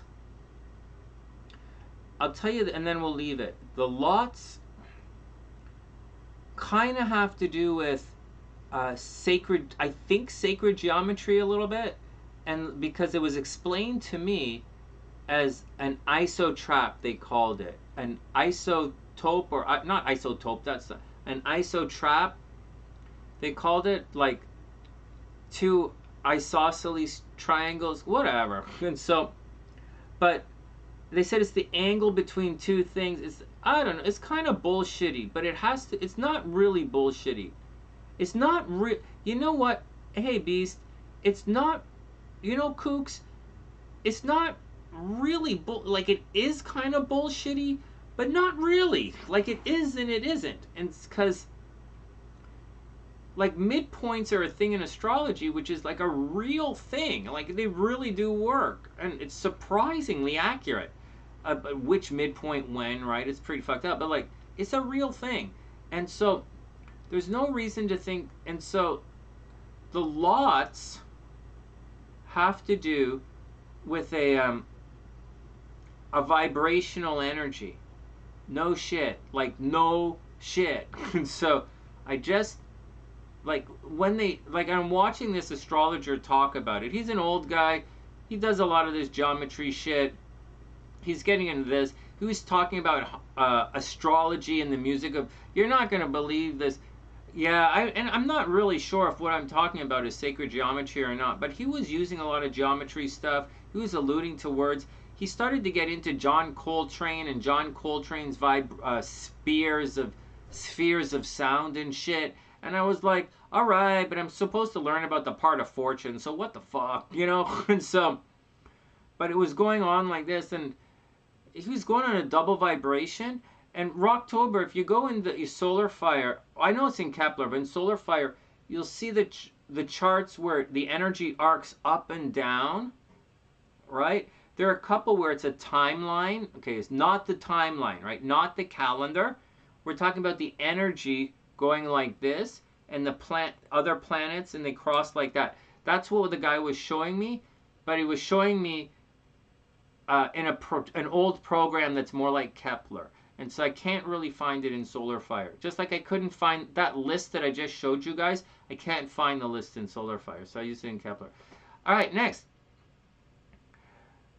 Wait, what did you say? So if you looked at a person's chart from the past when they won a lottery, would that help? I don't know. Hey, Beast, I don't know if it's a maybe not. I don't know. He was definitely on another plane of existence. That's definitely. So here's the deal. So Mary, what they said was, so from a different thing, okay, a different thing I was looking at, like, this all started from the lottery, okay, trying to do the lottery. And as I was doing the lottery, I came across more of this stuff, and then I'm like, okay, I better ditch the lottery thing and go focus on Ericka's thing, because all of my studying is leading me to Ericka's answer, which is what I talked to you guys tonight about, without actually doing the lottery thing.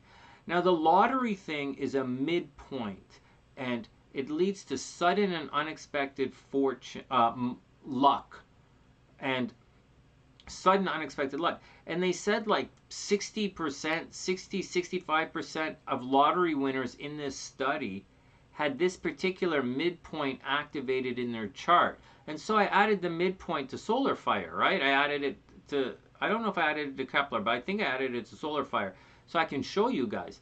But my chart's getting messy, right? So, but it just so happens that I have this part in my chart, and SLC does as well, that was activated by Jupiter, no less, in like March. Like really, because mine is in Pisces. Okay, I'll show you guys on the chart. And then we'll get to Mary. So good question. Good question. So let's get back here. Guys, I'm reluctant to tell you all of my secrets because one, I'm teaching again, and two, I'm going to tell you this, and every fucking jackass fucking meme specialist on the fucking planet is going to start stealing my shit, or I'm going to get more fucking retards come in here saying stupid shit like the Bible has nothing to do with Christianity or some kind of stupid shit like that. Like so, and I really haven't figured out a way to deal with that yet. The most stress I have in my life is trying to figure out a way to speak to people when we're on different speeds. If I was giving a workshop right now and you guys were paying to attend my workshop, I would have people like that in the workshop, but more than likely they'd be listening and trying to understand what I'm trying to say. But when you enter into a forum that's more public, although YouTube is not a public forum, I don't know why in the fuck anyone, I can ban anyone the fuck I want. And so, or definitely kick you out for promoting other people in here. But whatever, let's move on. So, let's move on. One more thing and then we'll move on. So in my chart,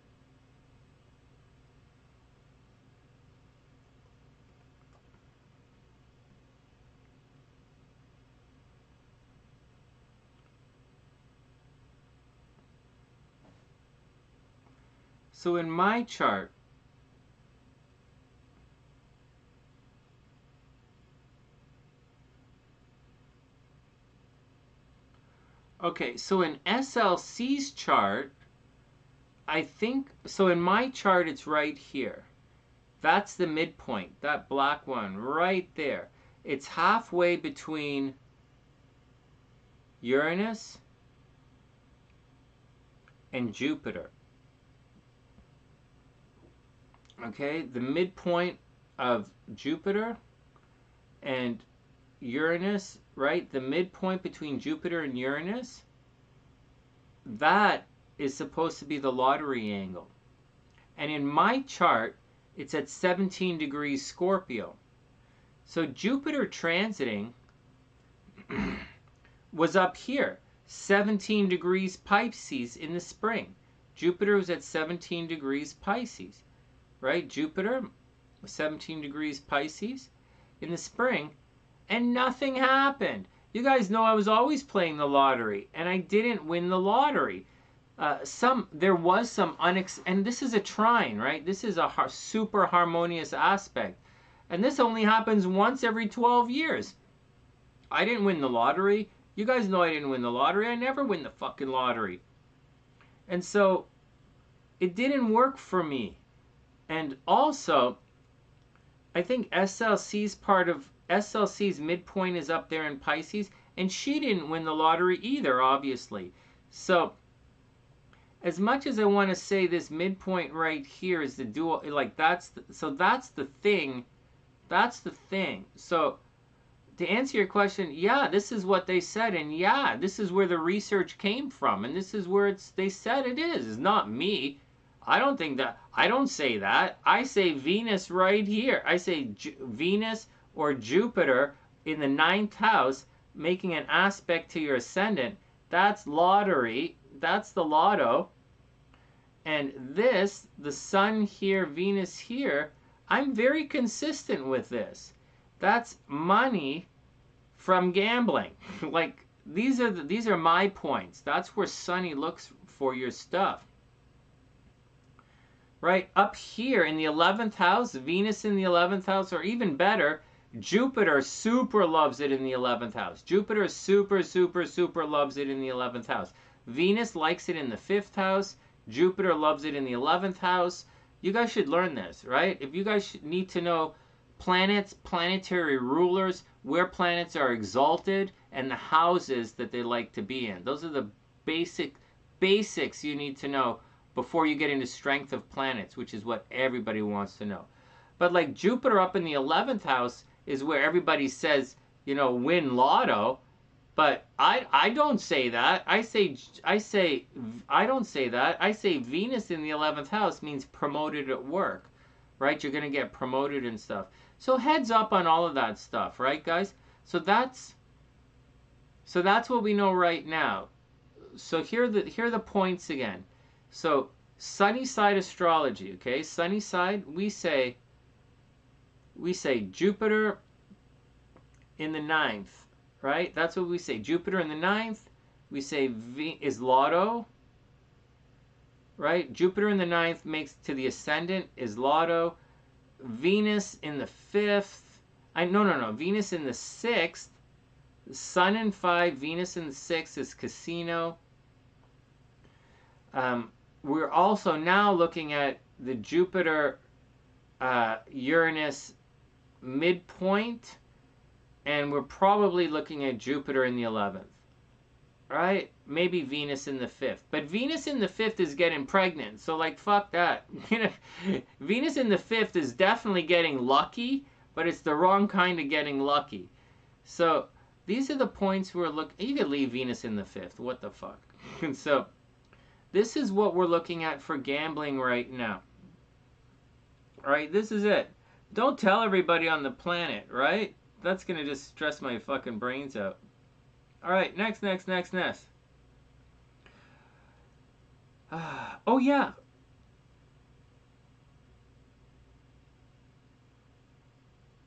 No way.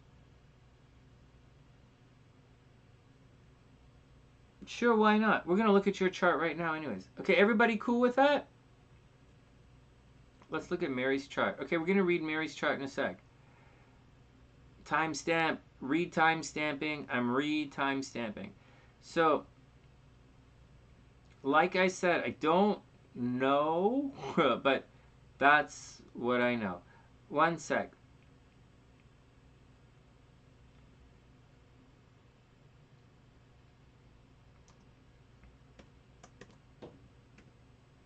I think this is interesting, guys. I can't make a video. I can't make a video for you guys until like I know, right? And I know what everyone else says, but just because this is what I'm trying to tell you guys. Just because everybody says that's the way it is, it doesn't make it right. Just because everyone says that's what it is, doesn't mean that's the way. It doesn't make it true. It doesn't make it right. It doesn't make anything. It's our responsibility to take everything that's come before us and to move it to the next fucking level. It does nobody any, actually, unless you want to walk into a room of people like me calling you stupid for the rest of your fucking life, you want to take everything that's come before us and take it to another notch. The world is changing, right? And so you want to move it up. What worked, 5 years ago is not the game. You have a responsibility in life to stand on the shoulders of those who came before you, not to suck the ass of the people who are, you have to fucking responsibility to move. Anyways, or maybe you don't. Maybe your greatest responsibility in life is to try and wash your hands after you take a fucking dump. I don't know. So, actually, I do know. This responsibility does not fall to everyone. This responsibility falls to us. And I take it seriously. I try to have fun along the way. All right, next. Mary, I'm going to pull your chart up and we're going to have a look at it. Oh my God, I'm stressing myself out. I'm stressing myself out. All right, next.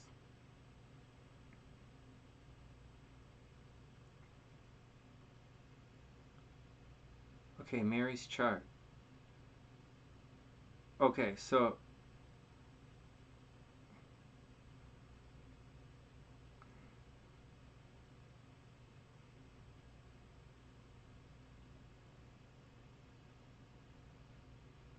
but anyways, forget about whether I got it. Forget about. Okay, hold on. I want to ask Mary's chart. Mary says July 27th, 2003.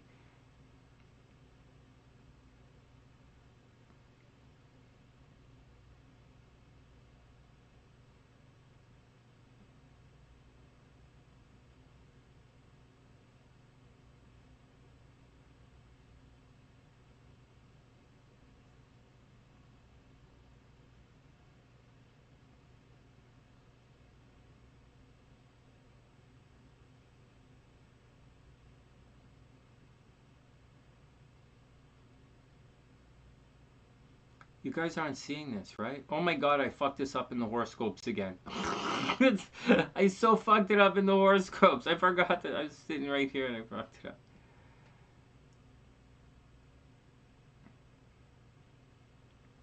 All right, let's check and see what's going on. So we're going to look at this midpoint way down here. So in Mary's chart, we're looking at this point right here. It's at 20. Okay, no, sorry, that's not what we're looking at. We're looking at the midpoint right here. In your chart, it's at 22 degrees. Okay, Mary's chart, it's at 22 degrees. Anything on the outside happening at 22 degrees? Well, Jupiter's at 23 is pretty close. It's really close.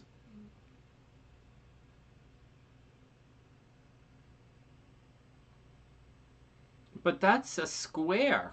That is a square. Oh, your nodes. And the nodes don't count. That's yours. Well, that's what I see. It's at 22 degrees and transiting. Mary has nothing in her chart at 22 degrees. She has Jupiter at 23 degrees. And now this is not so weird, right? It's all about opportunity. And actually, Jupiter is going to be there for a couple of days, so maybe it's applying, maybe it's separate. It looks like it's separating, but that's the deal. So I'm telling you guys, this is what they say. Okay, this is what they say. This is what they say. This is what they say. Not me. So that's what they say. And so that's what's going on. So that's what's going on in this chart. Is there any indication that she would be lucky or win on this day? If I were to look at this chart, would I say that she's going to be super lucky and win anything on this particular day, on July 27th, 2003? Does anybody see any reason why she would win things on this day? What do you guys think? What am I missing here? Is anything coming close to her Venus? Yes, Uranus. Retrograde Uranus is making a move back towards her Venus. Uranus is absolutely trine her Venus. Anything else? Neptune. Okay, so let's lose this first. Let's see what's going on. So Uranus retrograde, that's is making a very harmonious aspect to her Venus, right? Sudden and unexpected, right? Cuckoo bananas. What else is making an aspect to her Venus? Or to anything, or to her ascendant, right? And Venus, her Venus is right on the freaking descendant, right? Like, Marius, this is a really lucky chart.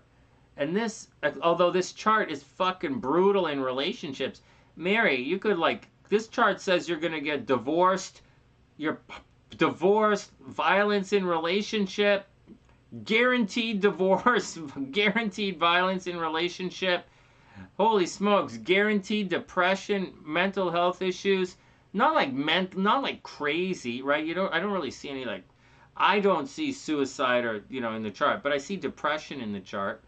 And so, Anyways, what else could indicate that Mary's going to win the lottery? Not win the lottery, but win at her stuff. I guess Jupiter, but Jupiter's lots of group activities, good with people. Is there anything at 28 degrees that would help? No. Actually, yes. Actually, yes. Actually, yes. Actually, yes. Mary, maybe I have it backwards. Hey guys, maybe I have it backwards. The answer is yes. Look at this. And I didn't even put the right time up. I said like 2 in the morning. Well, it's not going to change that much. This is at 27 degrees. And her Jupiter is at 28 degrees. Remember, right, Jupiter's at 28 and her Venus is at 29. Remember, there's something important in astrology. She can't win the lottery. You can only win it when what I'm trying to say is, if the draw is on Friday and you're lucky on Sunday, you're not gonna win the jackpot, right? Or if the draw is on Sunday and the aspect is on, say, Friday, it's an applying aspect. This is an applying aspect, right? This is an applying aspect. Right? It's 27 degrees moving towards 29, moving towards 28. But honest to God, guys, that's the only, I think I'm looking at it backwards, right? It's not about the outside hitting the 28, which is what I thought it was. It looks more like 27 hitting the inside. But I really don't know. I just started looking at this, and that's all I'm seeing. What are you guys seeing? Oh, is anybody seeing it? Oh.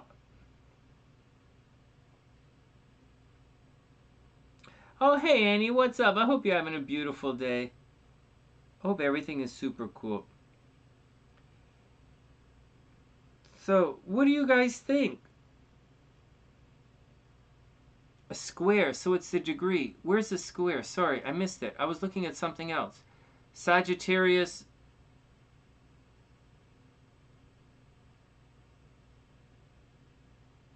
Oh, the square. Right. I said the square earlier, right? From 22 degrees, squaring the Jupiter. Right. So this was the square here. Right. Jupiter is transiting Jupiter's at 23. Hey, guys, this is up too high, right? Let me bring it down. I apologize. Let me bring it down and shrink it up. Is that a little... Hold on. Let me catch up. So, her node's at 23 degrees.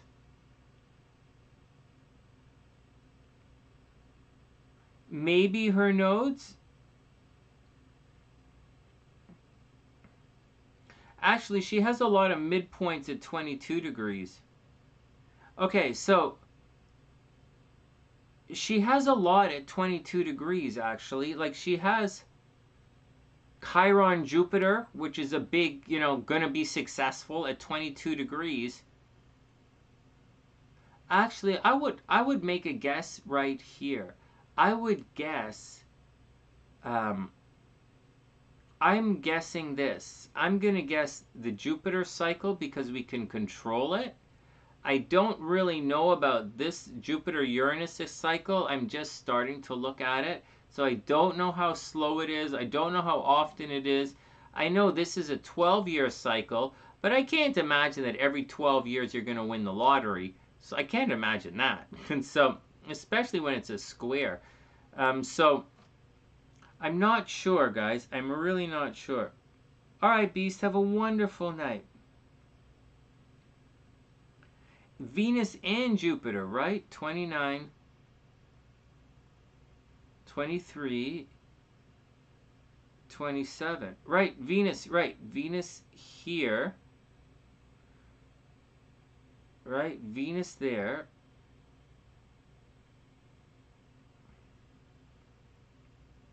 I don't know, guys. I don't know. I really don't know the answer. I really don't know the answer. We're probably staring at the, obviously we're staring at an answer. I don't know if it's the right answer or not. I mean, some people do this. Some people do Mary's chart and they,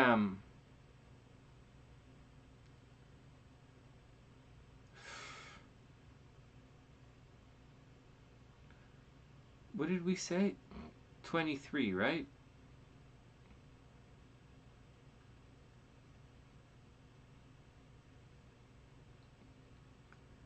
July 27th, 2003.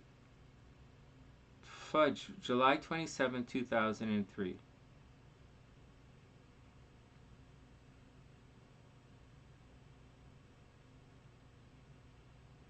Okay, I've got it. July 27th, 2003.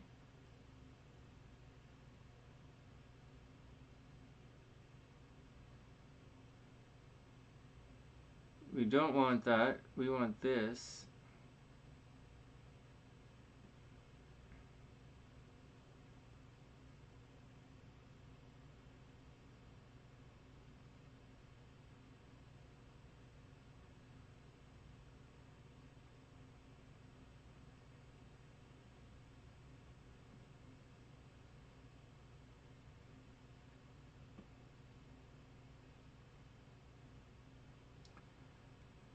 Oh man, this is getting confusing. So this is Mary's progress chart now on the inside with transits. What the fuck? I'm going nuts. Let's lose that. It's progress charts.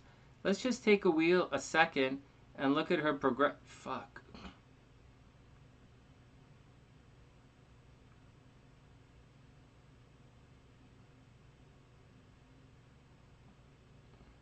Okay, Mary's on the inside. Her progress chart's on the outside.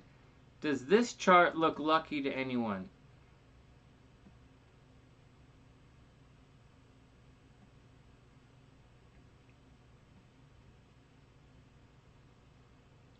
So in this chart, do we see anything lucky? 2022, same stuff, 22, Venus, nodes progressed.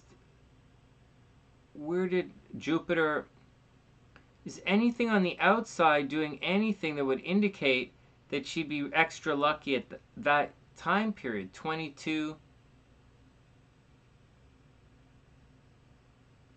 I just don't see it. I just don't see it. 29. I guess Jupiter is, no, I just don't see it. I just don't fucking see it. I want to see it so bad, but I don't see it. When I see it, I'll see it. Not yet. Oh, there's one more chart we want to look at, and then we're going to have to boogie out. One more chart. Mary progressed transits. Let's see. Anything neat here? Oh my god, it's 2:30. Dr. P and Mary, I'm going to have to do your charts properly tomorrow night. I apologize. I didn't read Mary's new chart, and I didn't read Dr. P's transit. Guys, I'm going to have to read your charts tomorrow night. We're going to have to book out soon. I didn't spend too much time arguing with that girl or anything. I just been focusing on this. Okay, last chart. Do you guys see anything in this? This is her progress chart, progress to the time when she won the lottery, or she won July 27th, 2003. And this is the transits up. Fuck. Hold on. Hold on. Hold on. Everybody hold on.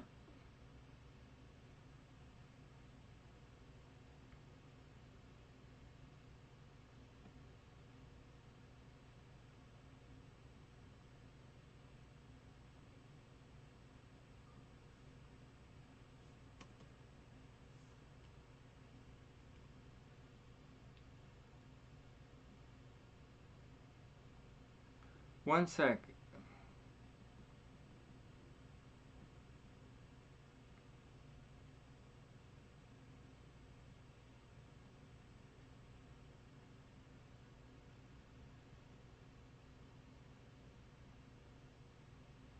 July 27, 2003.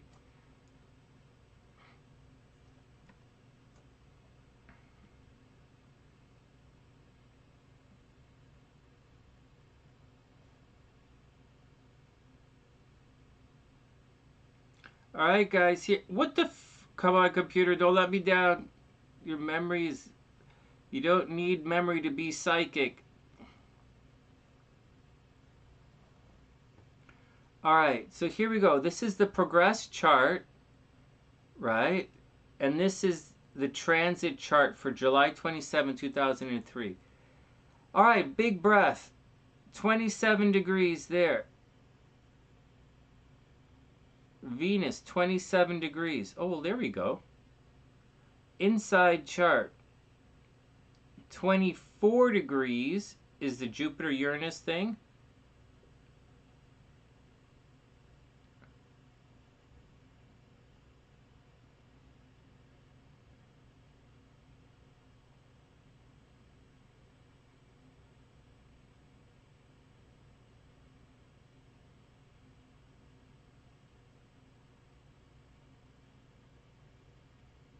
Oh, I'm starting to fade.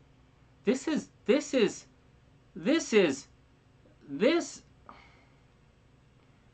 Well, I don't know about any of this stuff I'm talking about tonight, but like this right here is winning the lottery. This right here for Sonny, this right here, I already said this earlier.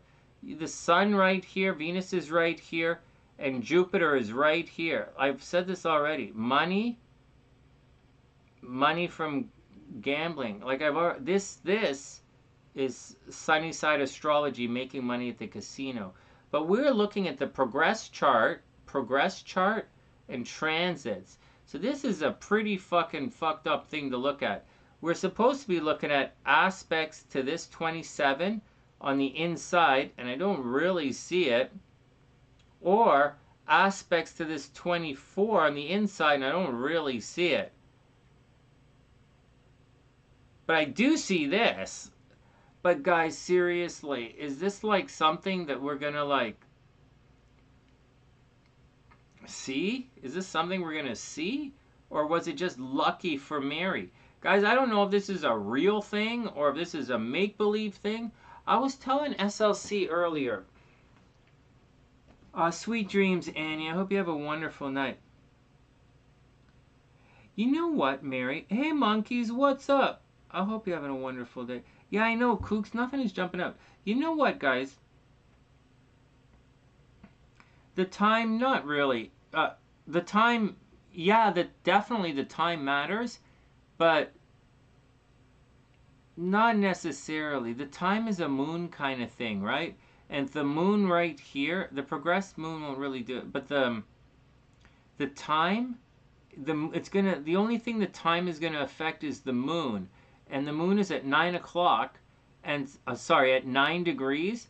The moon is probably at 5 p.m. You said at 5 p.m. the moon is probably going to be in the 11th house.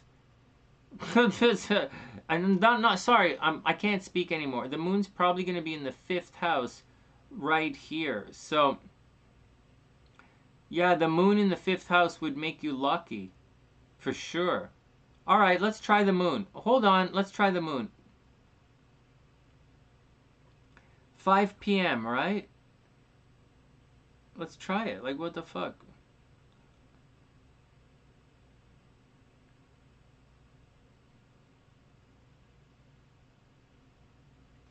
Well, at 5:30, right? At 5:30, let's just say 5 o'clock. Or let's just say 5:10. But at 5:10, hey, NS, what's up? Here, it plunks the moon. It plunks the moon into the 5th house. So that makes a deal. You know, Cancer moon. But you're a Libra. All of this squares Libra. All of this Venus squares you. Okay, it's not the point. The point is, I don't know. I don't know, Mary. I really don't know. The sun, Venus, the moon, all in your 5th house. But this is your progressed chart. This is not your regular chart.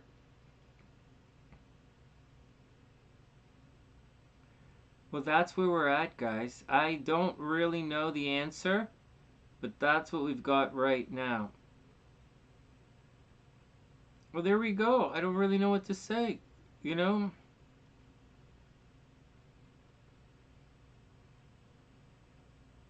I might be missing something. I'm obviously missing something. This is a, oh wait. So this is a pretty fucked up way to look at this, right? We're really stretching. I want to say something about just 1 sec before we move on to anything. So like there's a thing in astrology, guys, and the thing is this. You're a Virgo, Venus. Oh, sorry. Sorry, Mary. I was looking at your progressed chart. Sorry, Mary. I was looking at your progressed chart. So I was looking at the transits of that day in 2003, and your transits against your progressed chart for 2003. That's what I was looking at. But what I was saying to SLC is, you know, astrology is such a thing where it's like the tarot. You know guys who sit there and just pull tarot cards and they pull the cards and they pull the cards until finally they get the card they want, and then they're like, oh, I'm going to have a good day. Or, you know, and I get it. I do it too. I did it today, right? I didn't guess the cards and I'm like, oh, I looked through a couple more to see if I was close, right? Which, you know, there's no such thing as close. You either win or you don't. And so, okay, so we do that. And then I said Hell Beast had his card stuff, right? So we do that with the tarot cards, right? We're like, oh my God, you know, and we keep, that's why people like the tarot cards and why they watch all these different YouTube things, because they want to get a, you know, they want someone to say, you know, they keep listening until they say, oh, the guy likes you, or oh, you're going to like, this is going to happen, or oh, you're going to get the job. And they keep, you know, that's how we do it. And like when I used to, you know, listen, I listen, that's what I want to hear too. And so in astrology, it's very easy to like say, dig deeper and look at this and progress this and transit this and do all that. And you keep going until you get something that resembles an answer that you want. Which is fine, I guess. But this is 2022. And I'm doing this very public. And so like if I make it up, there's gonna be some heavy motherfucker who's gonna say, Sonny, you're full of shit. So I gotta tell you when I'm full of shit. And so that kind of thing, so you can really dig and pull back layers of the onion in astrology, so to speak, until you get to an answer that fits what your narrative is at the moment. But really for us here, it should be a little bit more obvious, right? Not everybody's going to win the lottery on the date. And there's a very, very good reason for that. And like, it really does have to do with maybe your birth time is a little bit off. Maybe the date of the draw in life doesn't correspond to the timing in the astrology. Maybe something that the draw, right? The birth chart of the draw of the lottery doesn't resonate with your chart, or maybe where you purchased a ticket is unlucky, you know, and so, or maybe you're unlucky, but you purchase a ticket at a place that is lucky, and they're luckier than you, or you know how I think it's so like. But the bottom line is, I don't think it should be that complicated. I think it should stand out. And I don't think you have to get too deep into it. I do believe that the cycles repeat themselves, but I don't think good cycle repeats good and then better. I think it's good, bad, good again is how I think the cycles work. Just like they built the Berlin Wall, they tore down the fucking Berlin Wall, and now everybody wants to build a fucking wall in Mexico for some reason. I don't know what the fuck the United States and walls has to do with walls, but they like their fucking walls. They very much like to build walls in other people's fucking countries for some reason, which is okay. Actually, I'll tell you guys something. I don't think you guys realize how much Americans are loved around the world. Just saying. Regardless of what I say and my Canadian perspective, Americans are loved. People love Americans. They get the strongest fucking army. People love Americans. Anyways, neither here nor there. And I super love my wife, and she's American. And so, and my dog's American, although she's a French poodle. So that's the deal, guys. I don't, we're going to keep peeling back. We're going to keep looking. We're going to keep checking out these lots and parts. We're going to figure some of this stuff out. We're going to get a lot of it wrong. A lot wrong. All of it was wrong tonight. And so, like, although we understood what we're looking at, taking the sun away from the moon and putting the moon back in the chart, taking the sun away from Venus, putting Venus back in the chart, taking Jupiter away from Venus, putting, this kind of stuff. The other guys don't say that. They say the difference between the sun and the moon projected from the ascendant, but we're not going to say that. We're going to say put it back in the chart, okay? Because projected is a different type of thing we're not really talking about. We're taking it and we're going to say put it back in the chart. And that's what's going on. So that's my 2 cents, guys. And I was talking to SLC about that today. We can't, as much as we want to, we really can't do it. Oh my God, if it was easy, it would stand out. But you know what? We'll try the other parts. We'll have a look. I can't figure out how to put the parts on the screen yet. I was obviously, right? Because I couldn't do it in Solar Fire. And in Kepler, the parts are different. The parts didn't line up. I do know how to put the equation in. I just don't know how to put it on the screen. And so that's the deal. Yeah, we are. You're right, Kooks. We are definitely learning and solving a puzzle. It's a lot of fun. It's a lot of fun. It really is. Hey, Doc, yeah, part of fortune, part of spirit, part of fortune, part of spirit, part of redemption, part of luck, and it's just fascinating. It's all like it's really neat. Mary, you got it. So tomorrow, okay, so guys, so Pam and Mary, I have to take off, right? Because it's 2:30. Tomorrow around lunchtime or 1 o'clock, I'm going to do the horoscopes for everybody. It's going to be members and moderators horoscopes. And then, because the weekly horoscopes have to get done tomorrow at lunchtime, because the YouTube has to process it, and then I put it. And so horoscopes tomorrow.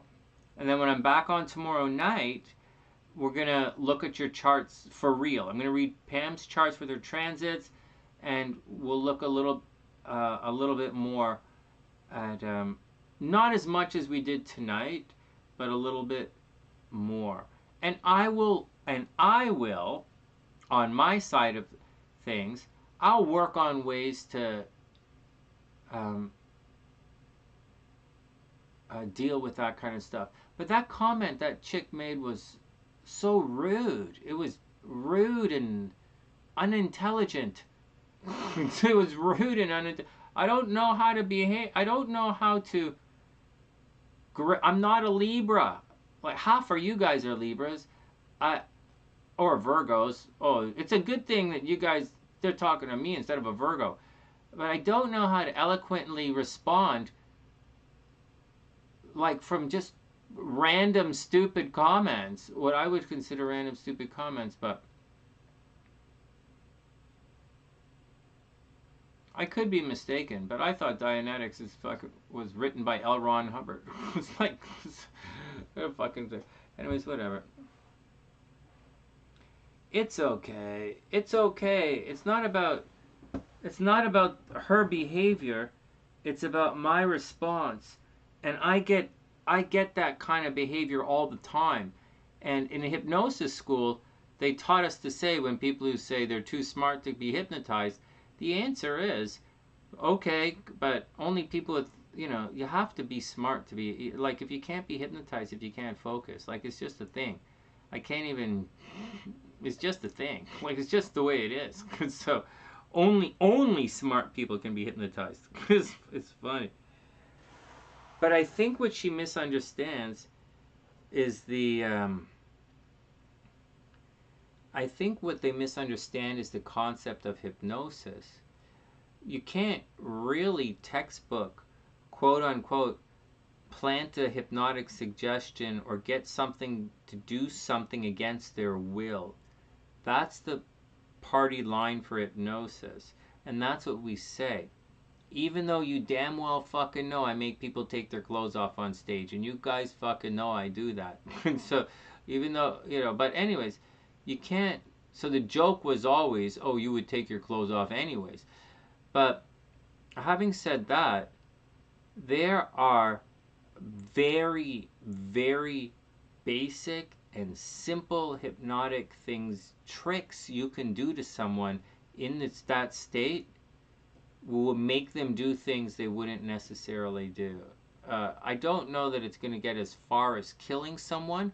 I don't know if that's a reality, like from just a regular hip 10-minute induction, and then 20 minutes later deep trance them. So in 30 minutes, and I'm pretty slow with my inductions, actually.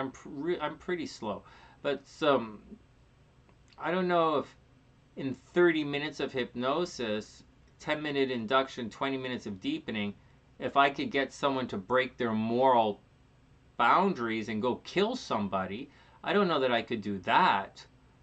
But I could definitely do a lot of things that you wouldn't. And it's a lot easier than you think. And it has to do with the structure of language and understanding what, getting past people's resistance. It's not that easy, but it's not that easy, but it's not that difficult either. It's an absolute mental fucking trip. It really is. So, all right. Anyways, it's all right. It's all right. Pam would delete her. Yeah, but then she would. I was gonna delete her, but I don't want to delete anybody. Oh, that's cool, Kooks. Well, you gotta deal with all the kids and stuff. No, it's not about any of that. It's about me. You see, I would like to keep those people here so that we can, because that's the future, right? Like I can't, like you guys are some of the smartest people around. It doesn't do us any good. Like we're getting old.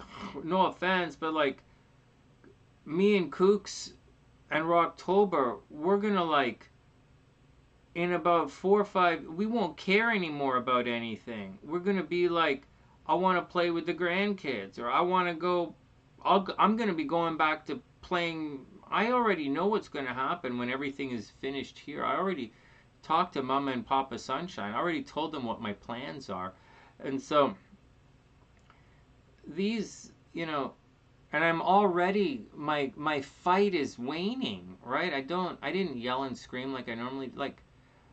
So I think it's important for me to get those guys to start to move beyond what they're told, because like I said, the whole point of her saying something like that, just like the other one says certain things, or certain Sunnysiders who are here all the time but they're slowly getting banned, or like say these really silly things, it's not silly, and they can't control themselves. And a lot of people, although they do it, as like, you know, it's, we want to convert them to, so that they can start to think for themselves. So that they can't, we want these people to move beyond living a copy and paste life. You can't live your life by just copying and pasting what some other fucking moron said. And so, actually, the bottom line is, I totally understand that statement, you can't have sex without love. I totally understand what she was saying. But to say that Dianetics is the greatest book of human thought ever written is probably the dumbest fucking thing I heard today. So, but not, or maybe not. I shouldn't say that. I shouldn't. That's me being a dick. You guys know that's me being a dick. All right, guys.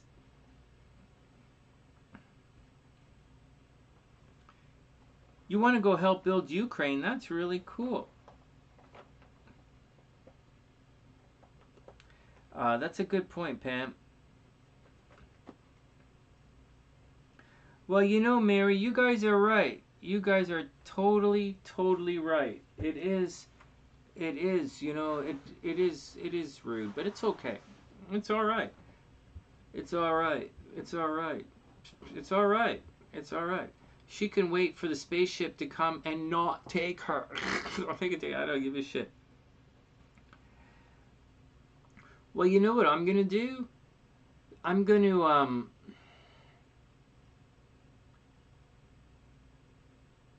I'm probably gonna take.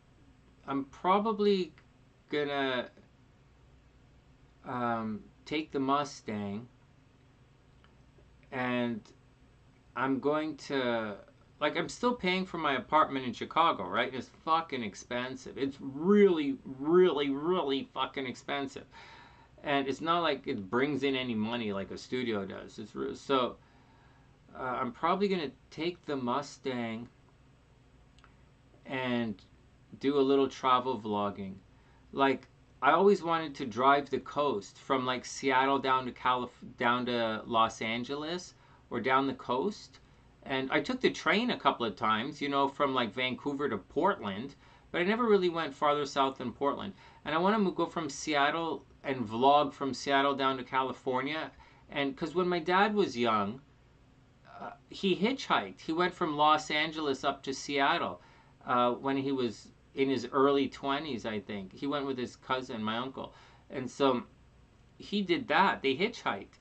And I want to vlog it in the Mustang. I might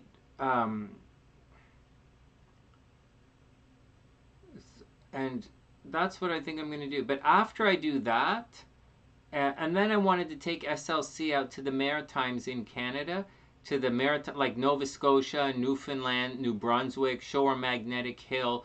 I want to take SLC to the Basilica in Quebec. So I want to do the tour, the California Highway, and I want to do the Maritimes in Canada. I'll do that because I'm going there. I'm going there anyways, whether she wants to come or not. I'm obviously going back to Quebec, and so I'll do that. And I think at the end of everything, I'm probably gonna get a little place. I'm probably gonna open up a coffee shop with a little stage. You know, the coffee shop that plays a little bit of music or has comedy night or something in it. I think that's what I'm gonna do. I just haven't figured out where I'm gonna do it yet, and or if I can afford it. I know I can afford to open up a music school because I'll be making money right away, but I don't know if I can afford to open up a coffee shop. But that's my goal. That's my goal, and then I'm just gonna retire like that. So that's my goal. All right, next. You want to ride the Harley 101? Oh, highway down Highway 1. But you know what? Oh, kooks, it's totally what I want to do. The only problem is, you know, Mary, I thought about that. I really, really thought about it. Because 2 years ago, I was going to take my motorcycle out to Newfoundland. I was going to drive it from Toronto to the Pacific Ocean and just vlog it. But holy crap, man! And I had a V-Star. You know, it's 1100 V-Star. It was a big enough. The bike's big enough to do it. It's a big bike, right? Not as big as your Harley, but it's a big. Your Harley's probably a 1300, right?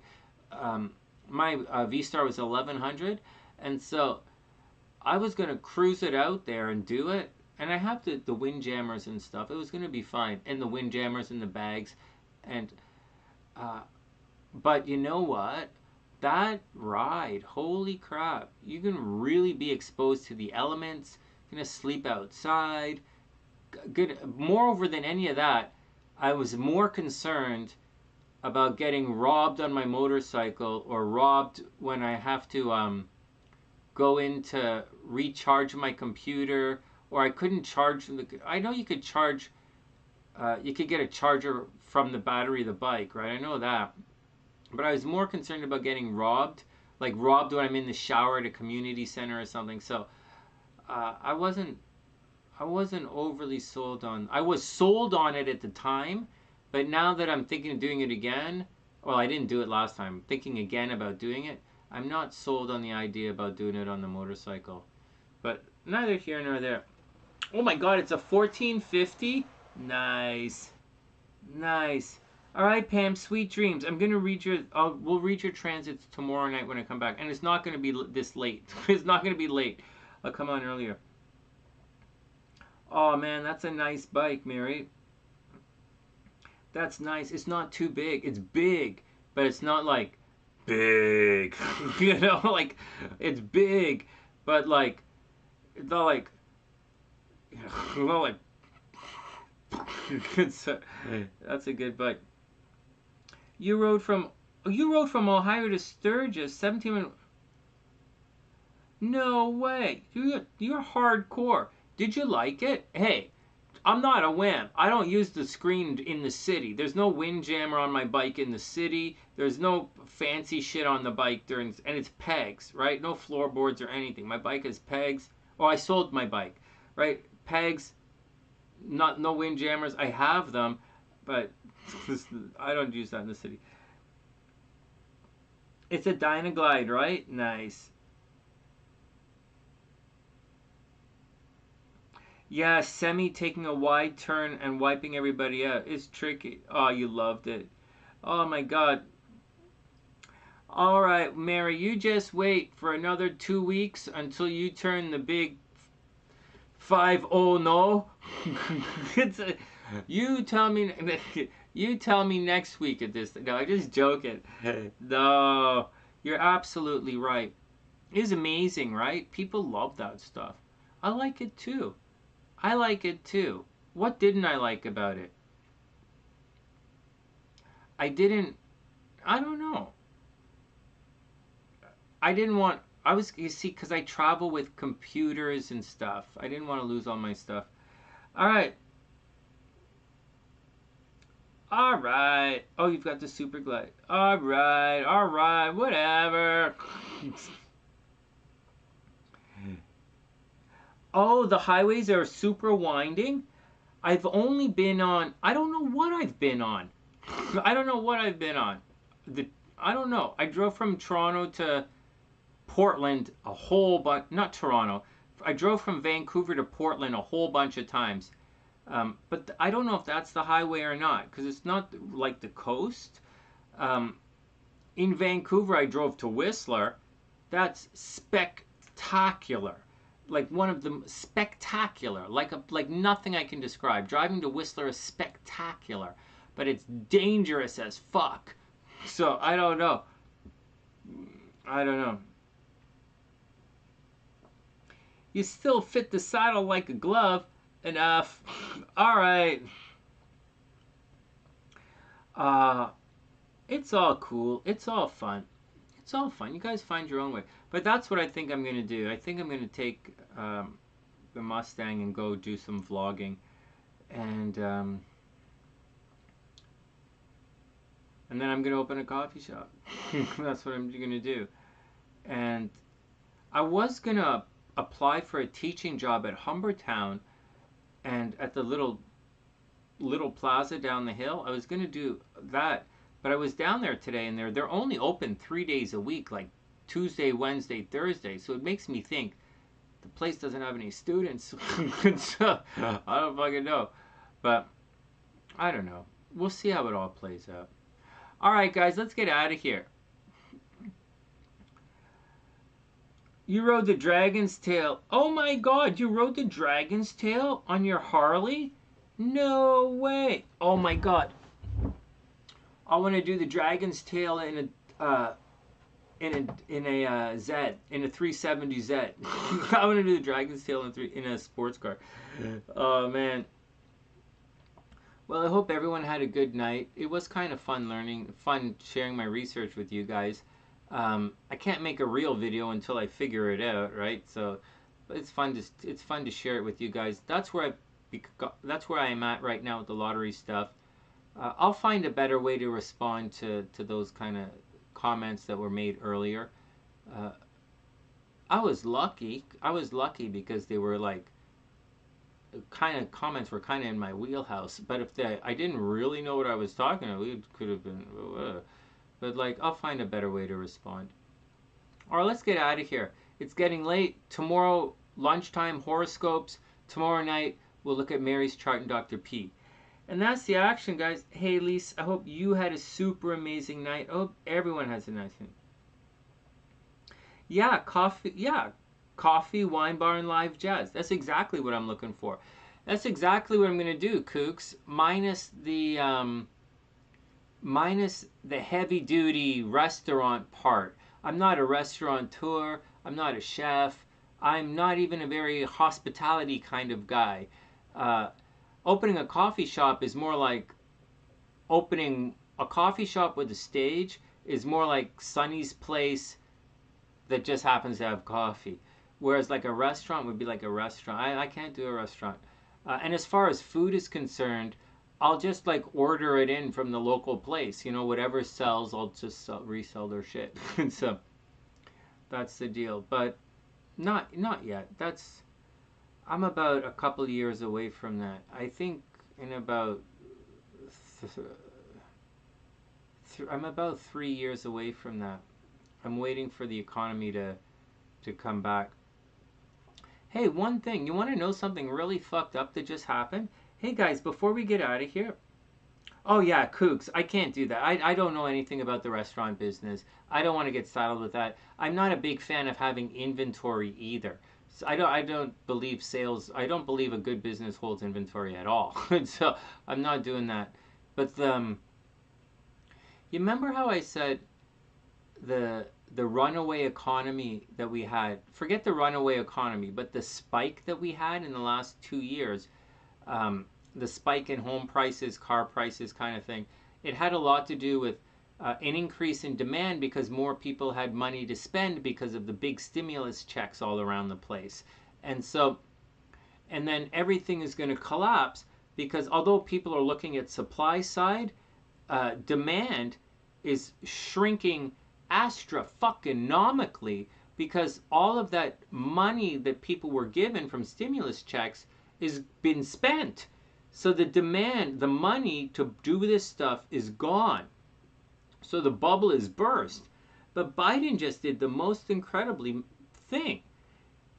He gave, quote unquote, so instead of the bubble bursting, right, because the demand is disappeared, right, there's no more money. Demand is not want, right? Demand is the ability to pay. If you can't pay, there's no fucking demand. There's like, I can stare at a, I like the Lexus sports car, the LC500. I can stare at it all I want.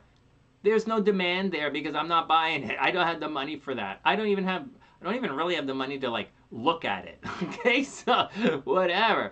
But like, so no, I'm gonna end up with a 3 shitty Z. Is what I'm gonna get. But like the so that's the demand is gone. It's gone, right? So it's going to crash. But Biden just gave all of these by canceling the student loans. He in essence just gave all of these people, all of these students, a stimulus check by canceling their loans. It's the same, which is a very Republican thing to do, by the way. Not cancel loan, but like cut taxes, right? Cut taxes, Republican, right? Cut debt, cut that.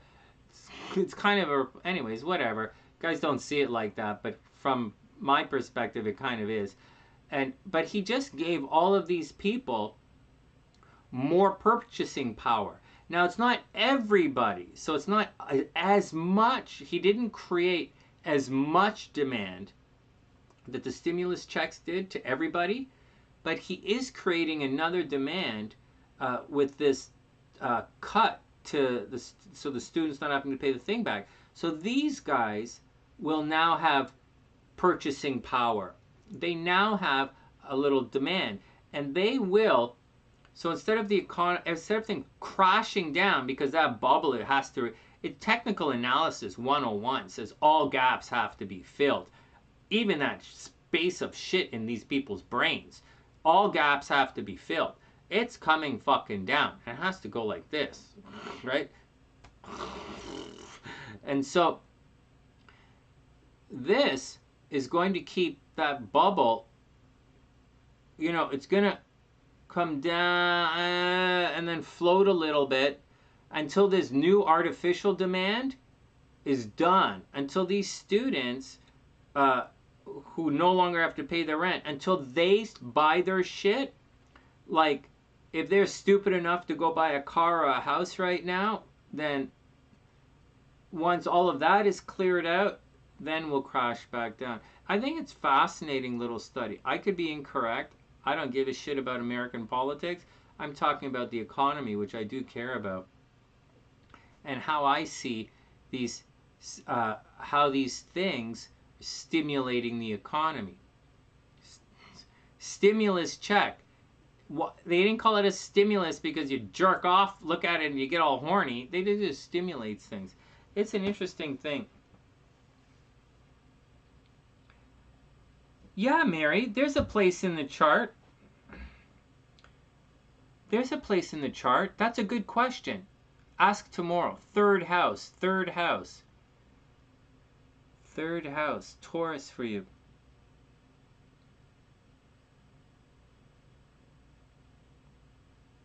Yeah, seriously. Well, hey, Gabrielle. Well, you know what it does, Kooks? You know what it does? It suddenly gives them the down, like the purchasing, it gives them the thing. But you know what? Whatever. Like, whatever. I use, you know, whatever.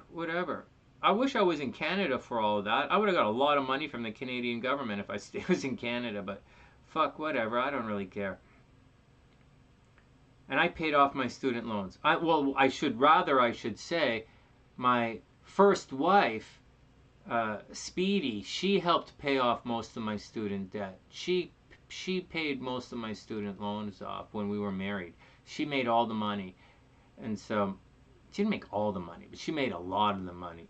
And so, she paid off most of my student debt and her student debt. And I went to university a long time. Fuck. My debt wasn't that high. All right.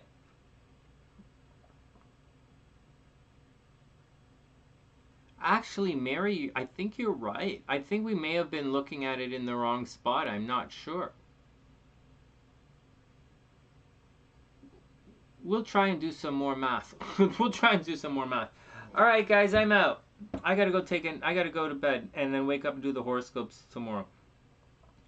Actually, I was kind of hoping that the economy would crash. And so, I was hoping that the economy would crash. Not because I want to buy anything, because I'm not going to, but I was hoping that it would crash so I could laugh at people who bought houses in the last 2 years. I really wanted to laugh at people who sit on their ass, take government money, and spend it like a fucking idiot. I really, really wanted to laugh at them, and I'm going to when the economy collapses. But this thing that Biden did might not collapse it might prolong this a little bit, or it might create somewhat of a softer landing that people are hoping for. I'm going to say one more thing before we book out. Astrologically, there is a really negative thing coming next summer. It's a negative stock market thing. It's going to happen in the fall, like next month, September, October, I can't remember. And then I think it's October 4th, I said. The week of October 4th, it's going to be quite negative astrologically, and then again in June it's going to be quite negative astrologically for the financials. However, when I looked at the chart, the thing that was really like, there's one thing that scares me about the chart, but the thing that was scaring me at the time actually happens every couple of years. And it happened 2007, it happened 1944, right? It happened 1929, 1987, it happened several times. But it also happened in like 2018, 2015, I think. So like, when I looked at it like that, I was really scared at it. Like, I was really making a drama about it. But then when I looked at it closer, it's not, I don't think it's but we'll see. We'll see how it plays out. All right, guys, let's get out of here.